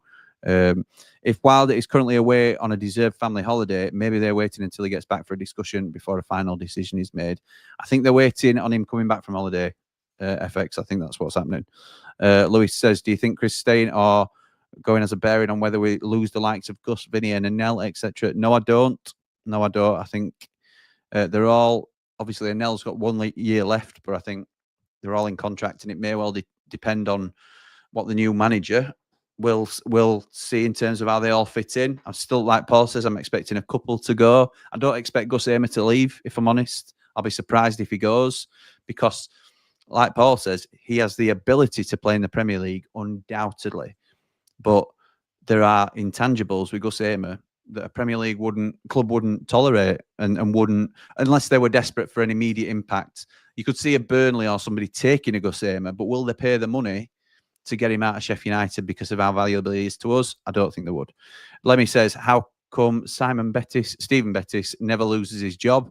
He's on the board, mate. He's on the board, so he's part of the decision-making process, and he's done a very good job with Sheffield United over the years. I think. Why would he lose his job? What has he done, in your opinion, that deserves him to lose his job? Is it because Wilder's position's under question? Maybe because he's so closely linked. He might be one that's backing Wilder to stay. I don't know, but I know they've been close in the past. So we don't know the situation on Stephen Bettis, and then he's another one that the majority of fans, I know a little bit, but I would include myself in this, that don't really know how significant an impact he has had on the club. And from what I hear, he's been integral to a lot of the success we've had over the years. His brother Steve's in a senior position, says FX. Nice. Peake says, also Wilder's on holiday, which is most likely the reason for radio silence from the club. I agree. Blade Running says, this charade of will he stay or will he go is embarrassing for the club. What a poor start to pre-season. Shocking and disappointing. Up the blades. Kev says, no news is good news. Just hope he stays. Hope you had a good break, Jimmy. I did. Thank you, mate. And I also want to say as well, happy Father's Day to all the fathers out there. You included, Mr. Mountain. Thank you to my girls that have looked after me, and thank you, mate. And happy Father's Day to Andy the Blade, and happy Father's Day to all the mums out there that are doing the job of fathers as well, because there will be a lot of you out there. And if you are sad on a day like today, then it's just another day. Today is whatever you want to make it. So thinking about everybody on a day like today. Matt says, do you think the owners are not happy with Wilder's targets? They want to aim for better targets, so that's why they are wanting a change. Well, they don't have to agree to his targets, do they? That might have merit to it, but it's a conversation, isn't it? When you're working with, it's a collaborative effort. I think it's not just Chris Wilder's decision, and he would understand that. So I think it would be too simplistic to say that. But Matt, that may play a part in it. He might be wanting to go in one direction. Might come back to the AI data conversation, might it? Bean says, I get wanting to Wilder to have less control over transfers, especially his record with bigger money signings, but don't get the sudden obsession with Bulgaria. I'm not worried, but next week will be key. Completely agree. I'm reading as many comments as I can, and I'm falling further behind. This uncertainty isn't helping the new owners' relationship with fans up all the rambles. I may have to start skipping some that I've already read their comments, if that's okay. Cooler King says, evening, Jim. I think the decision has already been taken. I agree. The delay, I'm assuming, is finalising contracts with new manager and a severance package for Wilder. There's also the issue of how to present it. I agree. Cooler King, always in here talking sense, and thank you for your continued support, pal. Romeo Dunn says, no. And I assume that is to the question, are we losing ground already? Should we be worried? No, because it is all gossip. It is all gossip, but there is significant merit to this gossip. So it depends what you define as gossip. If you're saying gossip is like hearsay and nonsense, then not true, in my opinion. Gossip is certainly what's being talked about at the club. And I think there's a lot of merit to what's being said. Mark Meldrew says, new owners look terrible here. Why back him after the final, then all of a sudden want to go in a different direction? Best man for the job, Chris Wilder. Dave says, the man, the view, the beard. That just shows how far behind I am. That's when I introduced you, I think. I'm going to start skipping some comments. I'll try and make sure I hit everybody that hasn't had a comment read out. Morrissey says, evening, lads. Morrissey Stevens says, evening, lads, up the blades, up the ramble. Thank you. Josh says, Josh Lahukai says, what are your thoughts on the rumours of Gary O'Neill coming in? Up the blades, up the ramble. We have covered that, pal. Josh says, feels like if they do go with a new manager, they're going to have a lot to do to get the fans back on board. I don't think that's right, Josh. I understand that there will be some concern among the fan base about Wilder leaving, and people will be upset about it. But I think come kick-off on the first game of the season, we will hopefully be in a much more optimistic place. We'll have had signings come through the door then. We'll know how we're feeling about things. And I think we have to just give it a little bit of time, pal. Julie says, absolute madness if they let Tufty go this stage of the game. Lots of angry faces and a face palm. Kev says, anyone going to stop following the Blades if Wilder leaves? No, didn't think so. Up the Blades. That's exactly right. There'll be very few, if any, Kev. New owners have lost the fans already, says Chris. I don't think so. I don't think so. There may be a small minority that are really upset by this news. And don't get me wrong, I am upset by the news if it happens. But I'm certainly not going to not go to the lane and support the team. Bryce says, evening, Jimmy, I would stick with Chris. Needs another season. Don't fancy any of the managers mentioned apart from Liam Rosenia. Romeo again says all gossip. I think there's a few of them that I've seen coming up. So I'm just going to skip over them, Romeo, if you don't mind. Scott says, silly suggestion. What if a decision has been made and say Wilder has gone and Newman has signed his contract and now it's down to lawyers? Also, with the new boss, he may already have a list for the owners. That may have all happened, Scott. May have all happened. We're just working on what's been announced, aren't we? Or hasn't been announced. Will have happened. If somebody's been agreed to come in and take charge, he'll have told them who he wants, and they'll agree to it. And that's definitely going to have happened already. Yeah, agreed. Well, I don't know if it's as far on as that signed contracts and stuff, but I think that's certainly the way it's going. Tim says, if it has already been suggested that half the board are pro Wilder and half not, then it doesn't bode well either way. I agree with this. The delay makes the club appear really unprofessional. We wouldn't appear unprofessional if it hadn't have leaked, because these are big decisions and they are undoubtedly take time to work through, particularly if people are split. But for it to be out in the open that you are having your job reviewed and half of the people that are your bosses don't think you're the man to take them forward, I think it goes some way towards your position being untenable anyway. Romeo says all gossip, not tur. Evening all. I think most of us, it's more the frustration of not knowing what's going on. The silence is deafening. Yes, it is. Wilder is back off holiday. Is this why there's a delay? This is why there's been a delay. I assume you mean Julie. Well, I wondered when he was going to return. I didn't know whether it was, I think it was a golfing trip, weren't it? We were there as well with him. So I assume it was just like a little bit of a jaunt. So I would fully expect something to be announced very shortly. Sonny Glasby of Glasby's Pallets, super fan of Man Mountain, and I am a super fan of Sonny. So it all works. It all goes round. Evening, lads. Hope you're well. I'm genuinely gutted Wilder's gone. If we're looking for a new manager, I hope it's someone attack-minded, like Bielsa's style. But who would you like? Up the Ramble, up the Blades, Ramble, up behind the Ramble. Like and subscribe. I think we've discussed it, haven't we, very briefly. I think I mentioned Rossini. I know you think he'd be a very good shout as well. But I think we're also willing to see where we're nudging towards and try and get on board with whatever happens, really, because it could well be a considerable change in philosophy, really. Joe says, I can't help but have a bit of excitement about the new prospect, about the prospect of a change and change of football and recruitment. But I have to say, I'm not sure that this is the right time to do that change now. Lee says, as if as the press are reporting, we are looking to go down the director of football and HC route via recruitment by advisor Des Tail. HC route? Don't know. Say again? Head coach. Head coach, correct. Thank you. Wouldn't he also have advised on potential and viable player targets? Wilder deserves better than he's being treated here. Either come out and in support of him or confirm his departure. For me, it's a little classless by the new owners. Peake says, if we have a poor season, I could understand the new owners wanting a change. 92 points in any other season would be automatic promotion. Winning games 1-0 and holding on with a newly put together team is no failure, in my opinion. Agreed. Beast Boy says, Jimmy, did you see Ricky J. Jones go to Germany? I fell to my knees in the middle of Aldi. Yes, I did. I'm pleased he's gone because I didn't want him linked with our club anymore. He's not good enough, in my opinion. Max Goddard says, the Bristol City fan saying this Tinian can't even spell, which is massively worrying. The person who does our AI owns half of Dunfermline. Okay, interesting.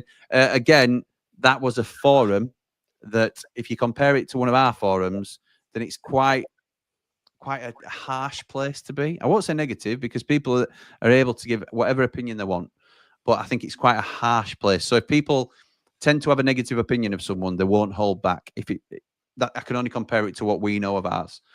And if that's the case, it's still a minority of the fan base, but it's a quite vocal minority of the fan base. So I wouldn't necessarily, I'd take that with a bit of an isolated view rather than a holistic view. I'd rather see for myself anyway, rather than immediately dismissing before he's even been in the conversation of arriving.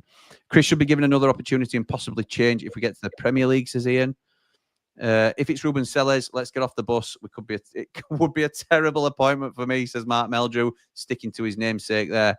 The 92 points are irrelevant if the owners have decided to go in a new direction, structure, playing style, stats-based signings, etc. Because I don't think Wilder would or could get on board with that. Louis says, anyone that comes in has a big job in their hands, winning over supporters who has a majority Chris Wilder and are unhappy about him going. Let's try and get some new names read out. Wilder has gone, says Chris. If the owners were keeping him, they would have come out and quashed all these rumours. Smith. Oh, he's disappeared. Oh, right. He's just he may be going for a little tinkle. Smithy says the delay is embarrassing. Puts us at a disadvantage either way. If he goes, it will take a couple of seasons for the new manager. If he stays, it's delayed his rebuild as well. It needs sorting. Where are we now then for some new commenters? Alessandro says, on a one summer rebuild, the squad was night and day. Now, while they got 92 points, why not back him another season?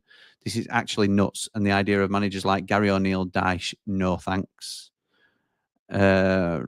Richard Howard says, if the club is going in another direction, then why leave it for another day? It's got to be done now and hope that the fans are patient. For me, I want my club to play attractive, winning football. Tony Stellafella, I agree with that, Rich. Tony Stellafella says, as a Leeds fan, I ain't sending Wilder a Christmas card, but to sack him now makes zero sense at all.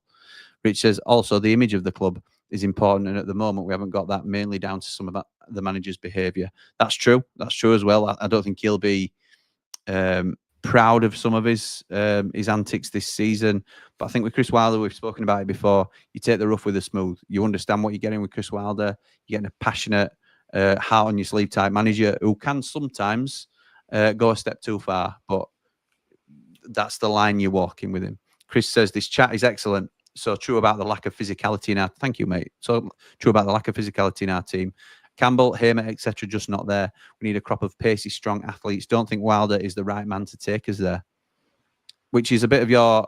You weren't advocating for or against Wilder in that regard, were you, pal? But it's you certainly think we need to go for more athletic players, which I think is a really astute and correct observation, to be honest. Ellen Back says the short sprints made such a difference. Getting to the ball a fraction of a second quicker throughout a game can and will make that difference. Excuse me. Where are we now? Sheila's Wheels says, watch Connor and Benjamin Bloom video, seeing that I think Ben was quietly telling Leeds to be ready for the drop. I haven't seen it yet because I've been away, but I am going to catch up on that. Connor's new layout as well, I think looks really good. He was the first to take the plunge because he's big time and he's got loads of money, loads and loads and loads of money. We haven't, but we may be taking the plunge with a similar thing going forward. Just that's a little bit of a spoiler for those that are still with us. An hour and 40 in. There's 13:50 in at the minute. So thank you to everybody that's joining us. Romeo, I saw that video as well, and I think they were just having a general.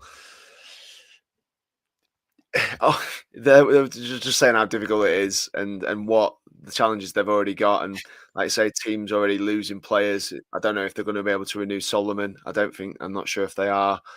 It's just about going up and trying to stay alive. You know, they were talking about you were talking about Brentford before, weren't you? As being with the Frank, with the loss of potentially their strikers, and Bumo is a massive player for them. They were talking about them being potentially the ones that could get dragged into a sort of a relegation situation. They drop out of the top 17. Possible. Oh, my word. It's kind of what it takes, isn't it? It's almost you need one or two teams to have a continued really poor spell.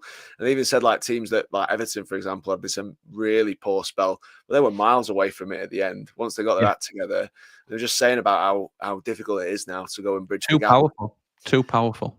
Yeah, and a lot of it is power. It's power. It's the you can't compete with pace. If doesn't matter how good you are at footy, if you can't compete with physically, then you can't compete. And I think that's where the sides have been so uncompetitive in recent years. Is that physical difference?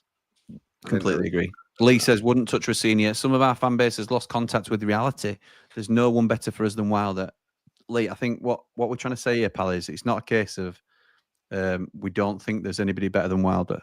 We think Wilder is going to be moved on. So who do we then look to? Why wouldn't you touch Liam Rossini out of interest? I think he's even if you don't put him top of your list, I think he's got to be in the conversation if he's attainable. And who else, if you had to pick a replacement for Wilder, who would you go for? And again, that doesn't mean you don't think you think that they're better than Wilder. I just think we're in a position now where we have to think of alternatives. BSE says, Sunderland fan here, really confused why you guys are sacking Wilder. You and us both, to be honest.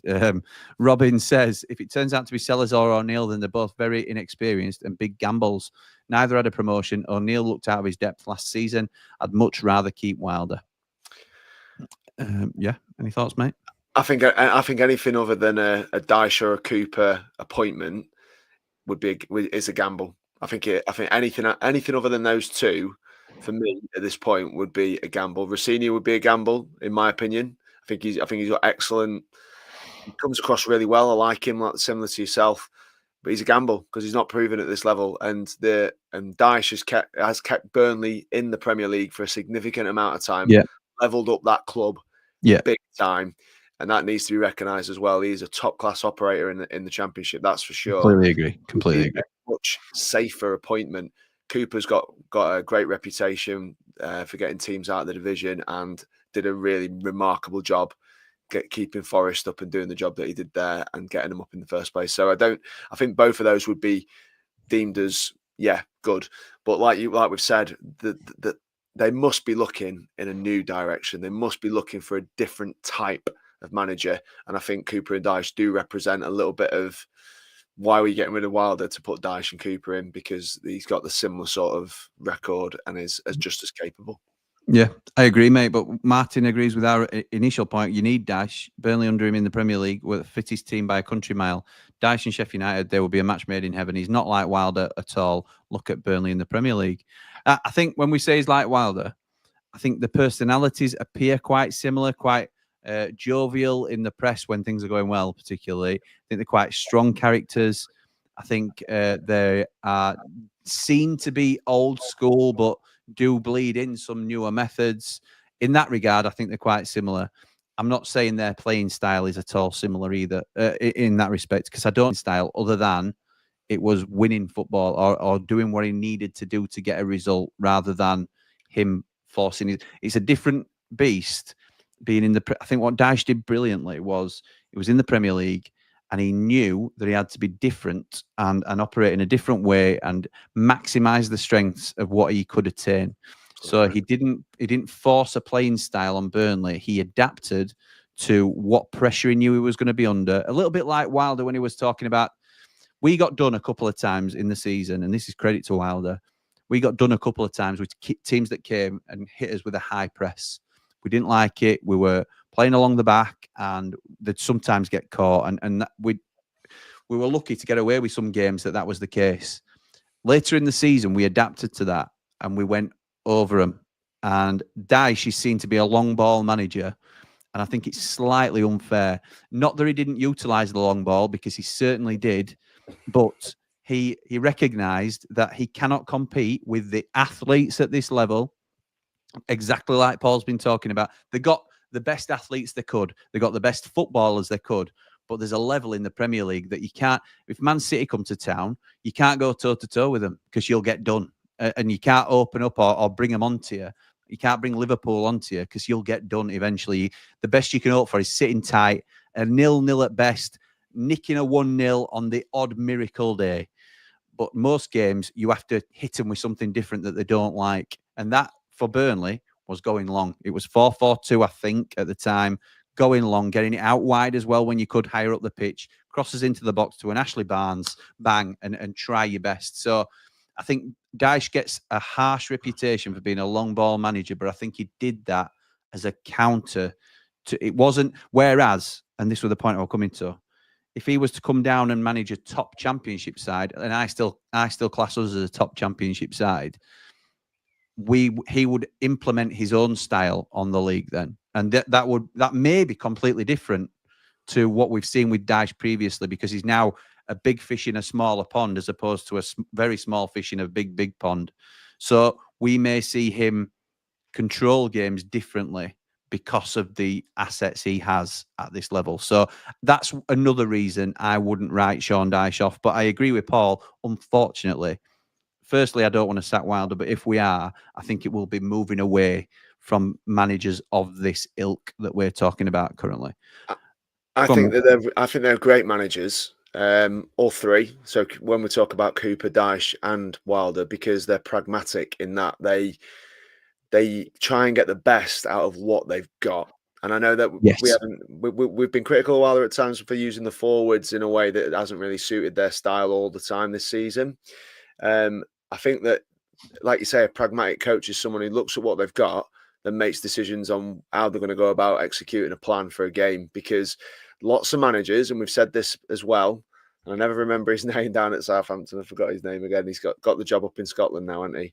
Russell Martin. Russell Martin. I can never remember his name. Don't know why. Russell Martin. I think he's done what Company did with Burnley. He implemented a style that obviously worked at Championship level, that was always going to fall on its behind when it got to the Premier League, because they were going toe to toe with the teams that they were playing against, and they were getting turned over. It's naive, isn't it? It's naive, but from their point of view, they're promoting their own Russell Martin brand, Vinny Company brand, and look, they've ended up with the biggest club in Scotland. He's got the biggest club in one of the biggest Germany. clubs in Europe, Germany, Yeah. having got someone relegated. So it's a style of play. And I think that is what the owners are looking at. They're looking at coaches who will implement a slightly different way of playing that is similar to the ones that have, like we spoke about, the clubs that have established themselves in the Premier League. So I think that this is like, they're looking long term, I think. The question is, and here is the question, if we start the season, and like I've said to you, when you've already said it, we've got a top 4 squad. We should be in the top 4. You know, I could pick a team to get us top 4 with these players because it's obvious. You know, we do it every single week, and it's nearly the same as what they put out there. But the truth is, if they want to change completely to the different style, the style that they believe might give them some longevity in the Prem, it's a gamble, because if we get to halfway through the season, like you said, we get to Christmas and we're 15th, and it's the wheels are falling off. Yeah. Have they got the nerve to then go, we stick to our guns and we give them another transfer window, we give them another season, and we allow that to run? Because Sheffield United fans know what we're going to get under Wilder. We know that if we stick with Wilder, we know that there's going to be a promotion challenge. We know that. We know we're going to be up there because he knows what he's doing. Playoffs at worst, isn't it? Playoffs at worst under Wilder. It has to work. So if they're going to go and be brave, and they're going to try, and obviously he's a fan favourite, loves the club, people love him, we love him. If they're going to get rid of him for someone that's not going to make it work, they are going to suffer. But it's a real ballsy call to do this. It really is, and it could go one or two ways. And honestly, the fans that are sat here, I understand where they're coming from. I get it. I get why they don't want Wilder to go, because we know what we'll get next year if he is in charge of this football team. But if we want to go up and we want to stay up and we want to get that style of play implemented, it needs to happen now. Because like I've said, we've got to get an identity this season of how we're going to go about playing our football matches. Like I've said, the two sides that had the identity in this league, they went up. So outstanding defensive unit, outstanding players, and attacking and defensive as well. We had an excellent defense, by the way, Sheffield United this season. Our numbers are really, really good in terms of how we go about defending, and that's what, again, we know we're getting that with Wilder. If we start shipping goals for fun at the back, well, because we're trying to score. You know, I don't know. We all talk about the Fulham game and that style that they had, where they're going, "Oh, you're going to score 3, we're going to score 4." Yeah, and it's kind of like that might be really, really exciting. So we have just got to let it play out, because as fans, like you say, we'll still be here in 10 years having these discussions. The owners will probably be down the road. Do you know what I mean? So it's like, we've got to give them the opportunity to imprint what they want on the club. And Wilder's not their man, and that is the grim reality of it. If they'd have hired him and he got 92 points. And then they got rid of him for not getting promoted, everyone would be like, hang on, lads, where's the strategy in that? But he's not their guy, is he? They've inherited him. So it's kind of... Yeah, that's the right way to look at it as well. It's not a trust the process, because we don't know what the process is. It's a let it play out and see where it lands, because we don't know how it's going to play out yet. Evening, gents. Would rather see Wilder stay and at least get next season. If he does go, Potter would be my pick, says Bran.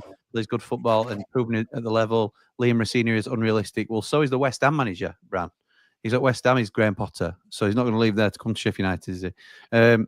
Will says, this whole thing seems mental to me. Cannot believe it's even a topic. And agreed, says Bri.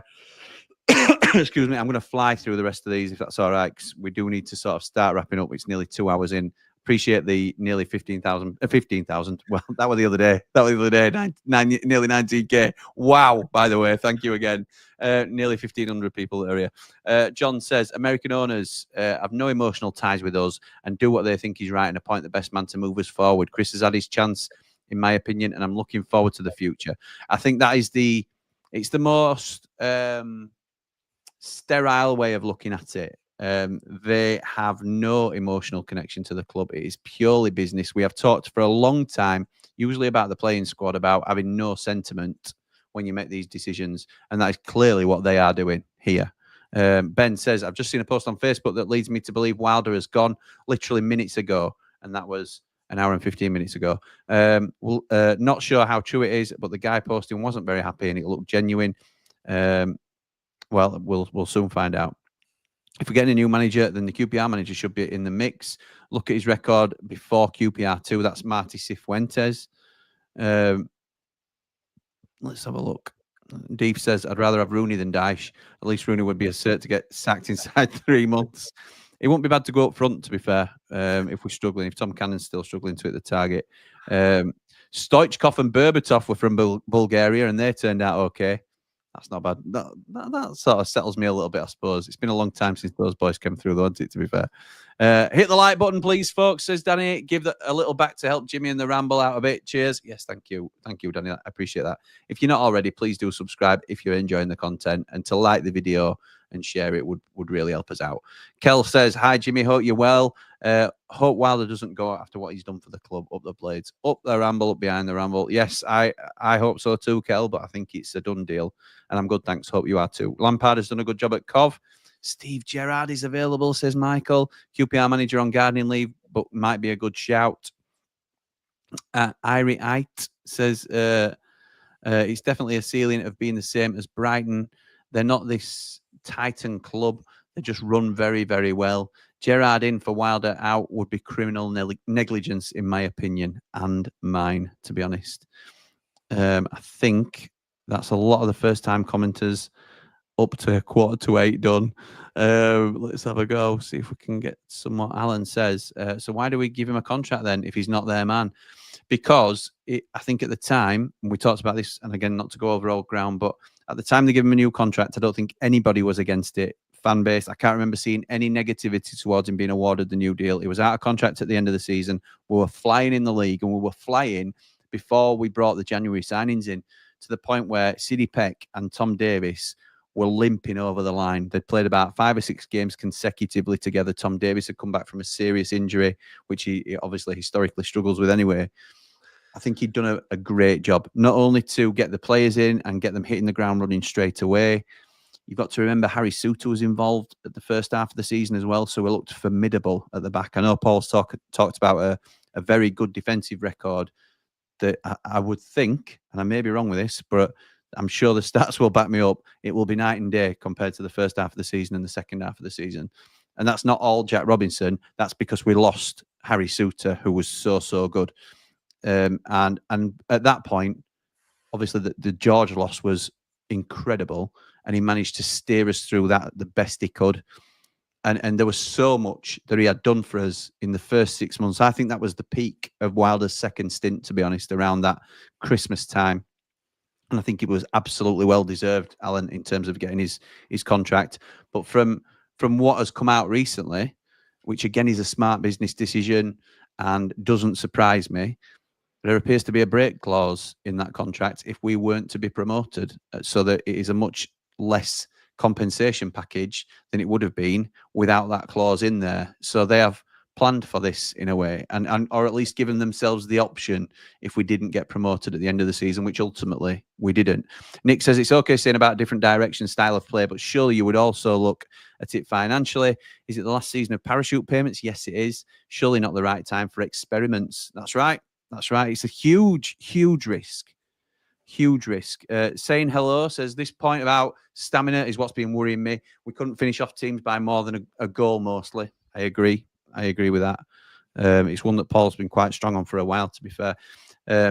Usually at the minute, through the season, when you were mentioning it back end at season, Paul, because you did raise it early, I think it will be half an eye on if we want to get to the Premier League and do okay.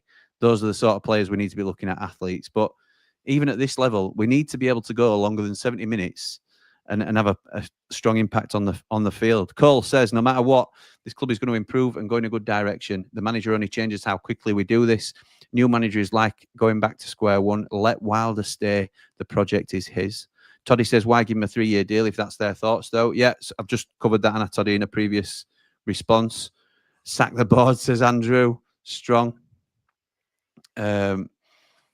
Somebody's Jimmy, I feel that's exactly how it will happen. 3 games in, if it doesn't go right, we'll be on his back, whoever it is. We are not patient folk from Yorkshire. Yeah, unfortunately. Here's a crackpot idea. Nick Montgomery is no longer assistant coach at Tottenham. Again, it wouldn't be an inspirational appointment for me. His last managerial job, he got sacked at Hibs.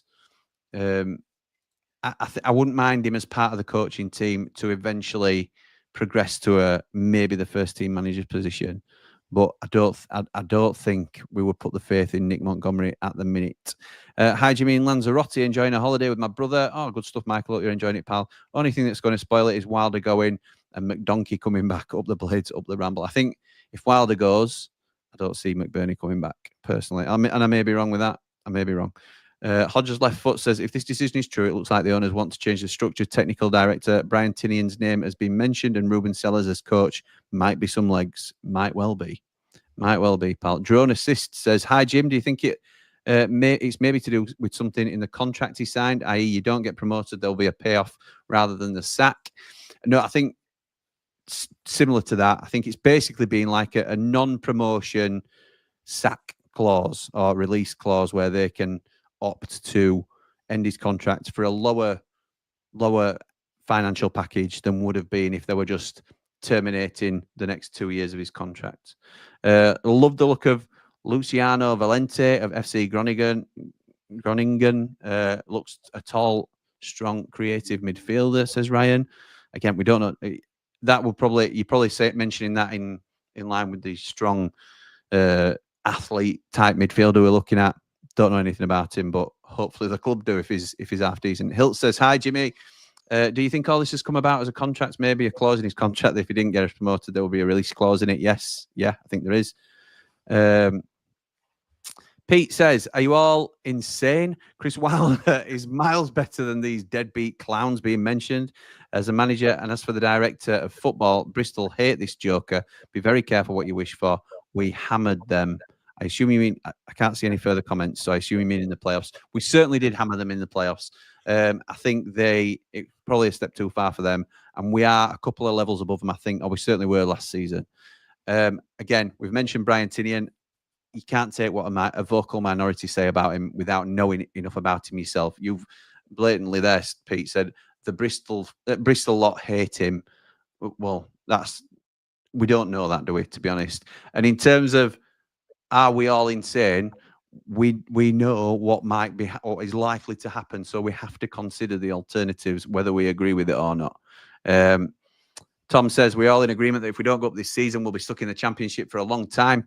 Up the blades, up the Ramble. Keep doing what you're doing, Jim. You're great at it. Thank you, pal. I think Man Mountain has been a revelation tonight as well, as usual. Do Platinum Ramblers get access to your caravan, Jimmy? Yeah, if they want to. I'm selling it, actually, so anybody can have access to my caravan that wants it. Link in the description to see some pictures of what it's about. And if you want a holiday, then get in touch. It sounds like they need to spend money a lot wiser, says John. PSR comes into play. I don't think we're anywhere near that at the minute, but we will have to consider it at some stage. Absolutely right, John. Abbas says, what do you think about the sack him half of the board putting out news about Chris's potential sacking to put pressure on the keep him half? Looks shambolic if they come out and back him now. I would like to think that that's not what's happened, but we can't put that, can't put it out of the question. We just don't know how they operate, do we? So it's not a great look. It's not a great look at all. Kershaw says, if a new manager comes in, do you need to give him 2 seasons to get you up? Sign his own players? Will fans give a new manager that time? Also, shout out to the Square Ball for raising 50,000 for the Gary Speed mental health charity. I know he also played for Sheffield United. Well said, Kershaw. Absolutely right. That's brilliant if Square Ball have done that. So congratulations to them. And in terms of giving him 2 seasons, we haven't got 2 seasons. It needs to be. This is why it's such a gamble. It's next season or bust, really, because it's the second and final season of parachute payments. Right, just one says, evening, Jimmy. Any idea of the odds of him being sacked up the Ramble? I'll have a bet with you. I think it's happening. I don't know the official odds, but I think most of us recognise now. I would rather be wrong, by the way, but I think most of us recognise now the noise in the national media, not just the local media like ourselves, in terms of people who love the club. And Danny Hall, I think he's well aware of it. He's been reporting and talking about it in Sheffield. Not that he will get sacked, but just that people are talking about the possibility of it happening.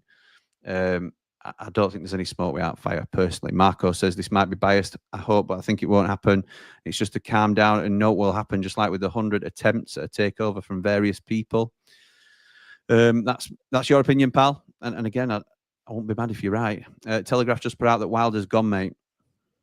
Right, okay. And that is 25 minutes ago. Can you see out, mate? I know you're quick to check these things for us. Asula's just scored, says the Saint. That's good. That's good. Football fan 123 says terrible decision if this happens. Wilder is the man to take us into next season with his signings, all the blades. Hi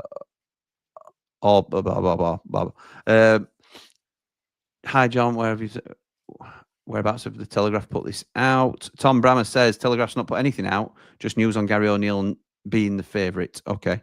Leaked on purpose to stir it up with supporters, says Al. Trying to locate it, Max. A friend has sent it to me. I live in Spain, so not sure if it's true. That might be a fake article, which has been doing, some of these things unfortunately do the rounds nowadays.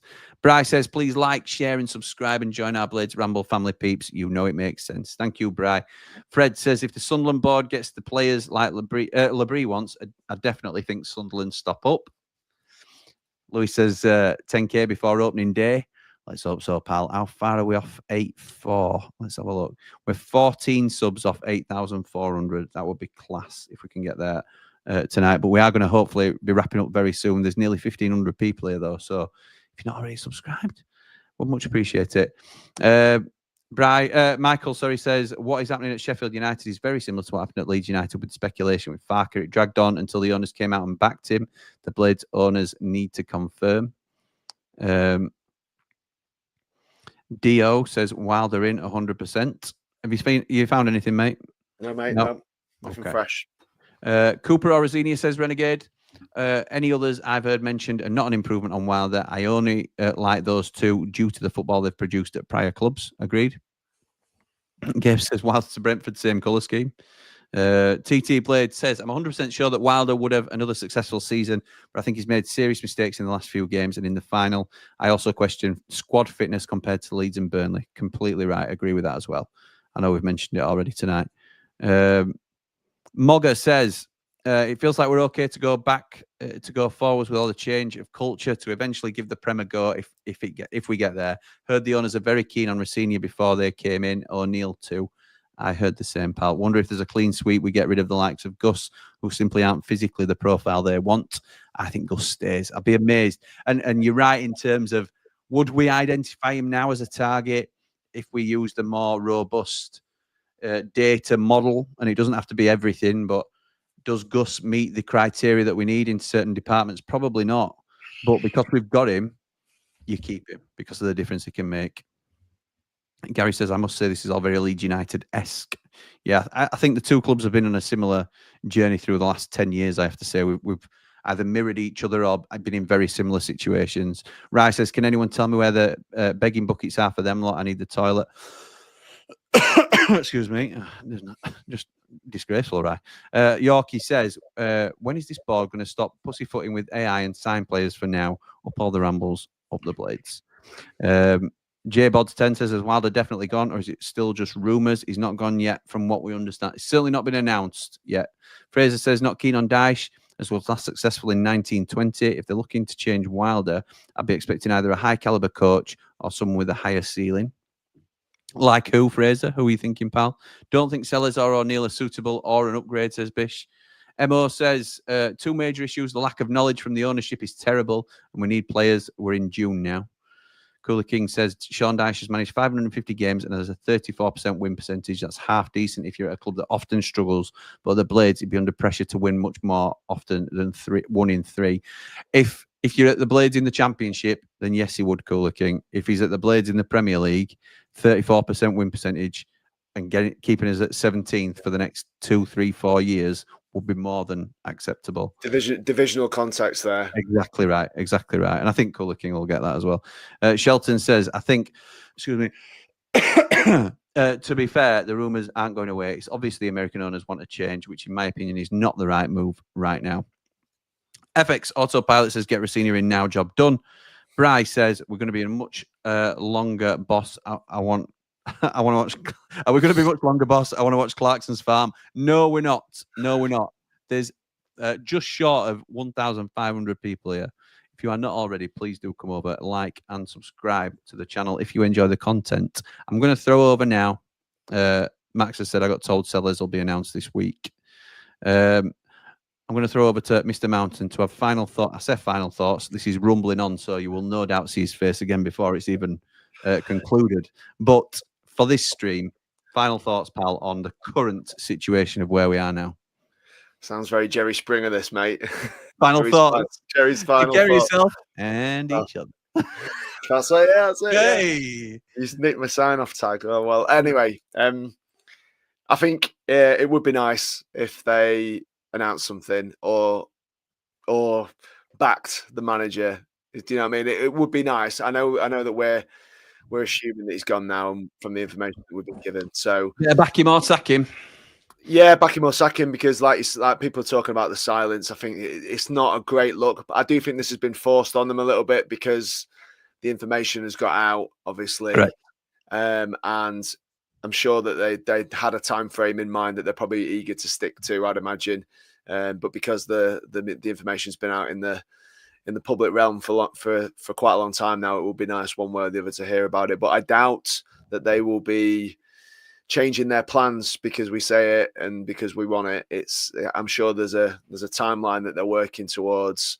Obviously, the new person being in. If they sack him and they don't have somebody lined up good to go on the day, I will be fuming. I will be fuming like a lot of the fans, because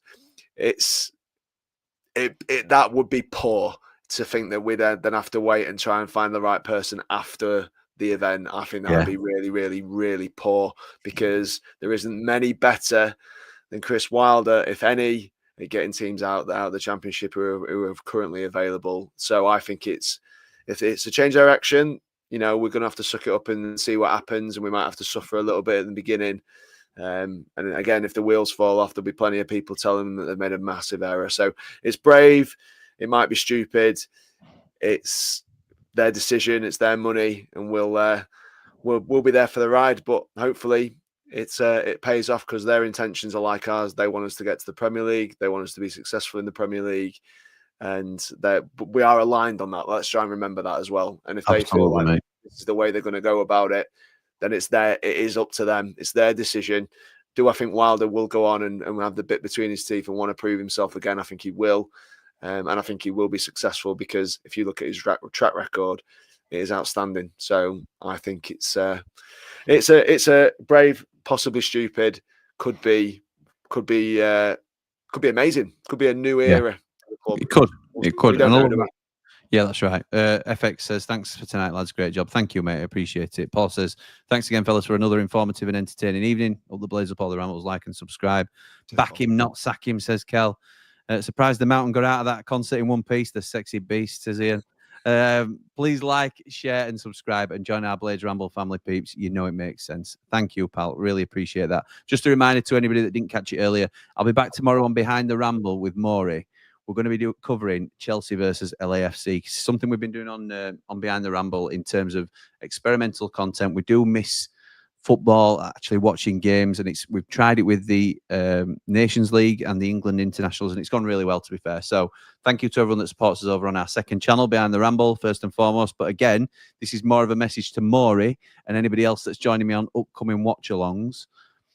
I may have to cut it short or even cut it dead before it started if United have some big news that they need us, because on the Blades Ramble, we will be jumping in as soon as any news drops on Chris Wilder or on a manager or whatever's going to be happening.